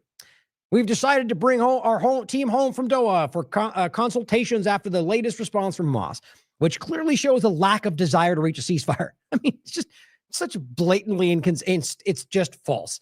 It's been very clear how many times they've offered everything they have back to stop this, and they say no over and over. Even phase 2, they were willing to keep going. Israel stopped it. They're the ones who want this to keep going. He says, while the mediators have made it a great effort, Hamas does not appear to be coordinating in action or good faith. We will now consider alternative options to bringing the hostages home, whatever that means. You mean it's doing the same thing you've been doing the whole time and claiming that wasn't the plan? Execution, bombing, starvation. and try to create a more stable environment for the people of Gaza. Can you believe that kind of statement? I mean, everything you're saying screams the opposite.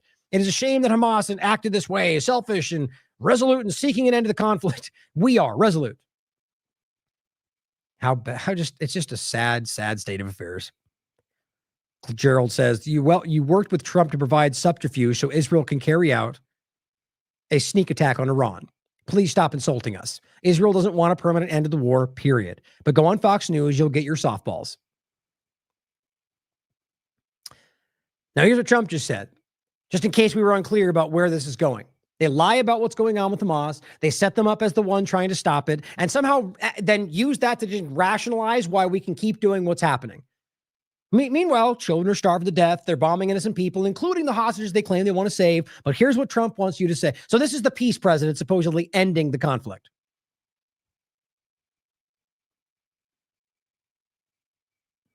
I'm so funny. There it is. I knew I had this. They pulled out of Gaza. They pulled out in terms of negotiating. It was too bad. Hamas didn't really want to make a deal. I think they want to die, and it's very. I think they want to die. It got to be to a point where you're gonna have to finish the job. They really That was always the plan, guys. He said that before he got elected. You got to go in there and finish the job. Coward, absolute coward.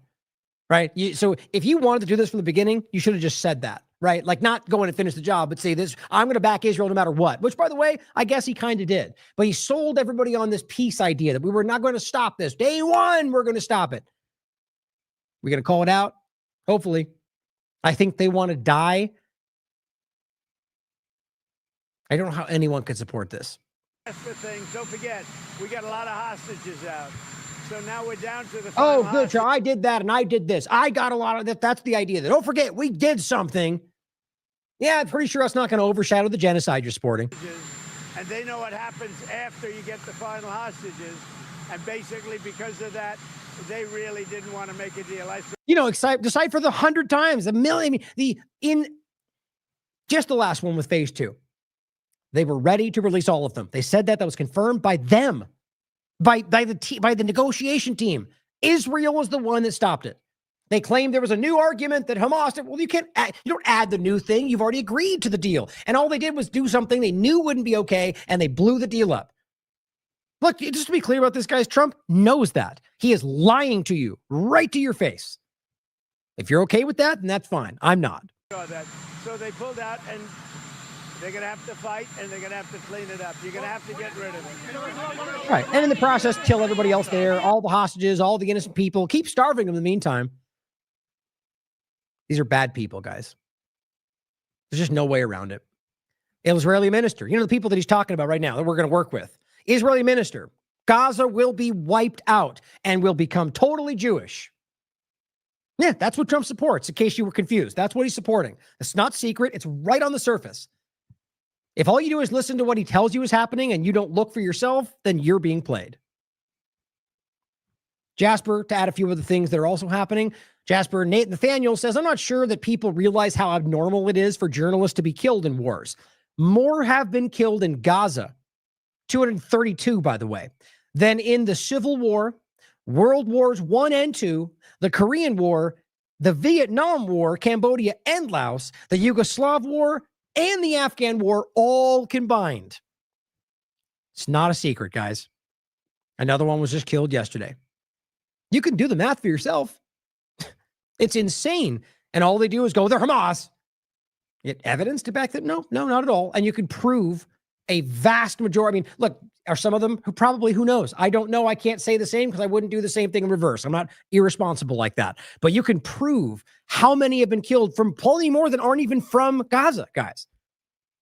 Like there's so many overlaps here. Let's realize that there are people that have been risking their lives for the moments they were, not the CNN fake things. But the reality is, regardless of whether you think they're Hamas, when they wear that vest, they're still journalists. And they don't care. They just make that distinction. Same with the human shield lie, same with the hospital lie, same with every other part of this that we could make the same point about. And it's like, I don't even think I need to convince anybody of this, guys. The only people that are going to be going no are the Zionists that don't want to hear it. Here is another video of the endless hundreds of videos you could show just like this, where Irish Israeli reservist unloads a machine gun into a Palestinian homes in the West Bank. This is the West Bank, not in Gaza, in the West Bank. It's just gone. This is what this is showing you now, is that there's the mask is off, like they were just saying. This is happening in Lebanon. Their elements are happening in Syria, both Israeli IDF members and the terrorist groups they work with. It's happening in the West Bank, which is supposed to be part of Israel. They're opening fire on people they don't like.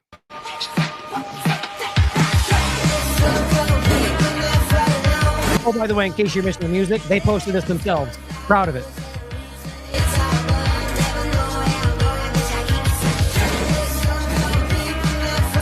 That's how this works. Like Yunus Sarawi has been showing you from day one. They post this on their own TikToks and Instagrams and laugh about it. Look at us just opening fire on innocent people. Hashtag, whatever. Just that's what this is. Not a joke, by the way. That's what they're doing. Doing little dances and making fun of dying children. Like it's a just regular day. Doctors Against Genocide put this out. This was on the 24th. Doctors report horrifying symptoms unseen in modern times. Hair loss, fluid retention, organ failure. A whole generation now faces lifelong cognitive and physical impairments due to starvation during critical brain development years. One doctor said Israel has used the dirtiest weapon in history, starvation. Hospitals lack basic nutrition supplies, even for medical staff. The WHO, Oxfam, and the UN have all raised alarm. Famine is killing children in Gaza at unprecedented levels. Settlers, this was today, said to disconnect water supply for 30 Palestinian villages in order to fill up a pool. That's the story. Haaretz reports that. No big deal. These settlers believe that they're so worthless, the Palestinian lives, that they're gonna turn off the water to 30 villages to fill up a pool so they can hang out that day. That's not a joke, guys. This is what they live in. This is Israel for you. Same thing for Palestinians, same thing for Ethiopian Jews, anybody not considered to be the right kind of person. That's the world they live in. Now, some places are shifting around. Netherlands now has listed Israel among countries posing threat to it for the first time. The world is seeing this, and even the governments are starting to recognize that their peoples are moments away from turning on them if they don't start calling this out too. So that's my point about the opportunity. They're weighing: is Israel going to is it going to expose our blackmail? Is it going to take our country down? Is it going to attack us personally? Or am I going to lean in with my people? Well, that's the game they're all playing right now. Here, Daniel Amora says, Colombian President Gustavo Petro, as Commander-in-Chief of the Armed Forces, I have ordered not a single ton of coal will be sent to Israel, and I take full responsibility. Colombia will not be an accomplice of genocide. Good for him. Benjamin Netanyahu comes out and attacks Macron after Macron, the weak, fair weather politician that he is, leaning now in with the opportunism, which I'm glad to see. My point is that he's always been he's a blind global supporter. The point is he's now falling away because he realizes he's making him look bad. But the point is he agreed, to France through Macron, said that they would acknowledge a Palestinian state. Benjamin Netanyahu said, we strongly condemn Macron's decision to recognize a Palestinian state. Why? Isn't that what you've been saying for years, is what you've been fighting for? Isn't that exactly what Trump says they're trying to work toward? I mean, you realize he didn't say in Israel, which is what most people are talking about, including the Israelis, saying, including the Palestinians, two-state solution. But all he said was, we'll acknowledge a Palestinian state. We condemn the thing that we've always pretended we wanted, is what he's doing. Palestinian state next to Tel Aviv in the wake of October 7th. Who said next to Tel Aviv? So that means anywhere in the world? Well, that's what you keep telling us you're going to create somewhere. Give them a state. So they're just obviously, Palestine needs to stop existing for them, because that is the point that you realize that Israel is the illegal state. So get rid of them. No problem, right? Such a move rewards terror and risks for creating another Iran proxy. God, just as Gaza became, he's still forcing the idea that somehow it's Iran proxy. Do you realize how dumb that is based on everything they argue? Hamas is not even they're not even ideologically aligned. On top of that, same with the ISIS element. Like, it's just so lazy. They just keep throwing these things on top of it, even though really you could prove this is something that Israel's involved in from day one, in every possible way, including funding Hamas, if you want to make that argument. The point, though, is that he's just trying to tell you they can't exist. A Palestinian state in these conditions, oh, so it's just right now, right? We have to sufficiently destroy them before we can create them. Would be a launch pad to annihilate Israel, not to live in peace beside it. The only one carrying these things out has been Israel. Not in the sense that there hasn't been legitimate acts of armed resistance, yes, that they call terrorism. The point is that the only reason this has been happening from day one is the illegal occupation, the Nakba is going forward. So let's be clear, he says, the Palestinians do not seek a state. They seek a state instead of Israel. No, that's very opposite of what they're telling you these days. Some of them, sure, the vast majority of Palestinians want a two-state solution. You don't, which we should all see by now. Al-Mizrahi, a crazy shift here. Former Israeli chief of staff and defense minister is now calling on Israeli soldiers and officers to disobey the Israeli government and refuse to follow illegal commands. Now, guys, this may be nothing. It may go nowhere. But historically, the enforcement arm, when that turns sides, that's when things change. Here's what he said. Former chief of staff and defense minister. Here's what he said. Heads of the defense system, the chief of staff, the heads of Mossad, acting heads of Shin Bet, the evacuation of an entire population from their homes indiscriminately, the systematic destruction of their homes, and their concentration in a confined area in a humanitarian city, in quotes, for the purpose of voluntary deportation. This is a series of war crimes under the law, not to mention our moral values. Now, whether he means it or not, maybe it's opportunism. I don't care at this point. I'm not going to trust the next thing he says. Anybody. But that is something we should call out and raise up. He says, shooting and killing, not in a life-threatening situation. See, he sees it. Everyone sees it. This is murder and a war crime. Abandoning hostages to their fate, that's their people, is a moral crime, which is not included in the legal framework of war crimes because no one could have imagined that a government would abandon its own citizens and soldiers to cling to power. They have a name for it. It's called the Hannibal Directive. You were trained and educated to treat the elected political echelon with respect and in a statesmanlike manner, but also not to obey a manifestly illegal order with a black flag flying above it. You may not have noticed. The distinction may be blurring. The dilemma is not simple, but we are already there. It is our duty as citizens to relieve you of this dilemma by replacing the messianic, draft-dodging, and corrupt government. Messianic. But conduct your actions wisely for the future of the state, so that your subordinates will not be required to carry out acts that will haunt them for the rest of their lives and stain our people and our state. Now, that's not to say that they won't get rid of the Messianic aspect of the religious Zionism and then go right back to killing Palestinians. But he seems to suggest otherwise. The point, though, is that there's a lot of concern about that there might just be a kind of change of power and the same things continue. But that's crazy. He's calling on them to stop following these orders, guys. That may very well be a shift in power away from Netanyahu and his horrible Ben-Gvir Smotrich maniac leadership. I certainly hope so. Now, last 2 points showing you that it's clearly not just Gaza, guys. U.S. envoy gives Lebanon 90 days to disarm Hezbollah, says Israel set the deadline. Of course they did. So now you're just going, Lebanon, do what we tell you, or we're going to go after you too. That's what's happening.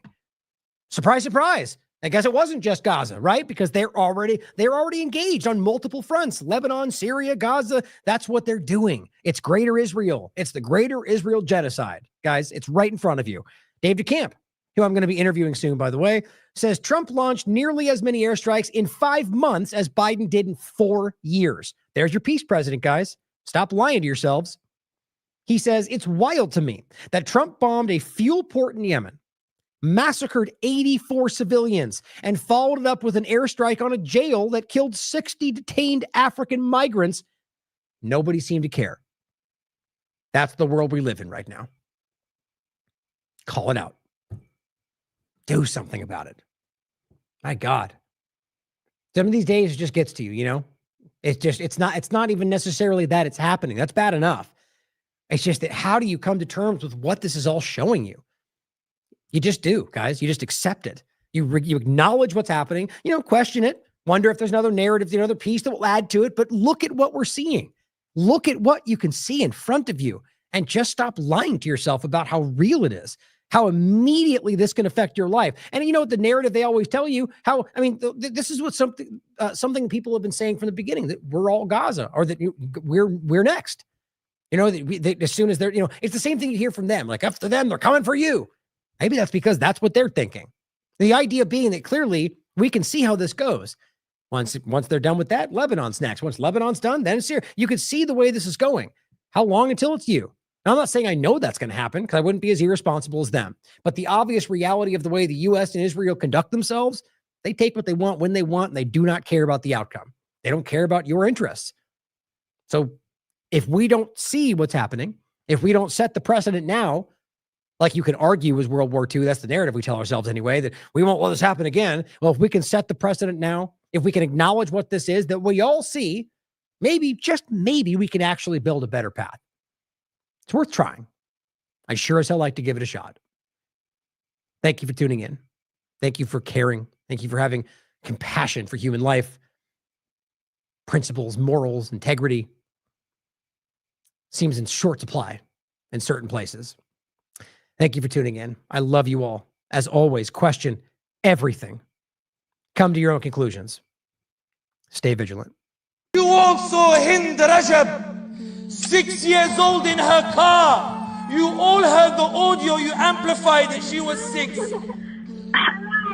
She calls the Red Crescent and she says, I'm scared, I'm stuck in the car. They said, where's your family? She said, I'm surrounded by their corpses, they're dead. He tries to read Quran to her. He tells her, reassure her, we will send the ambulance. The genociders were so merciless. When the ambulance turned up 24 hours, the tanks blew up the ambulance.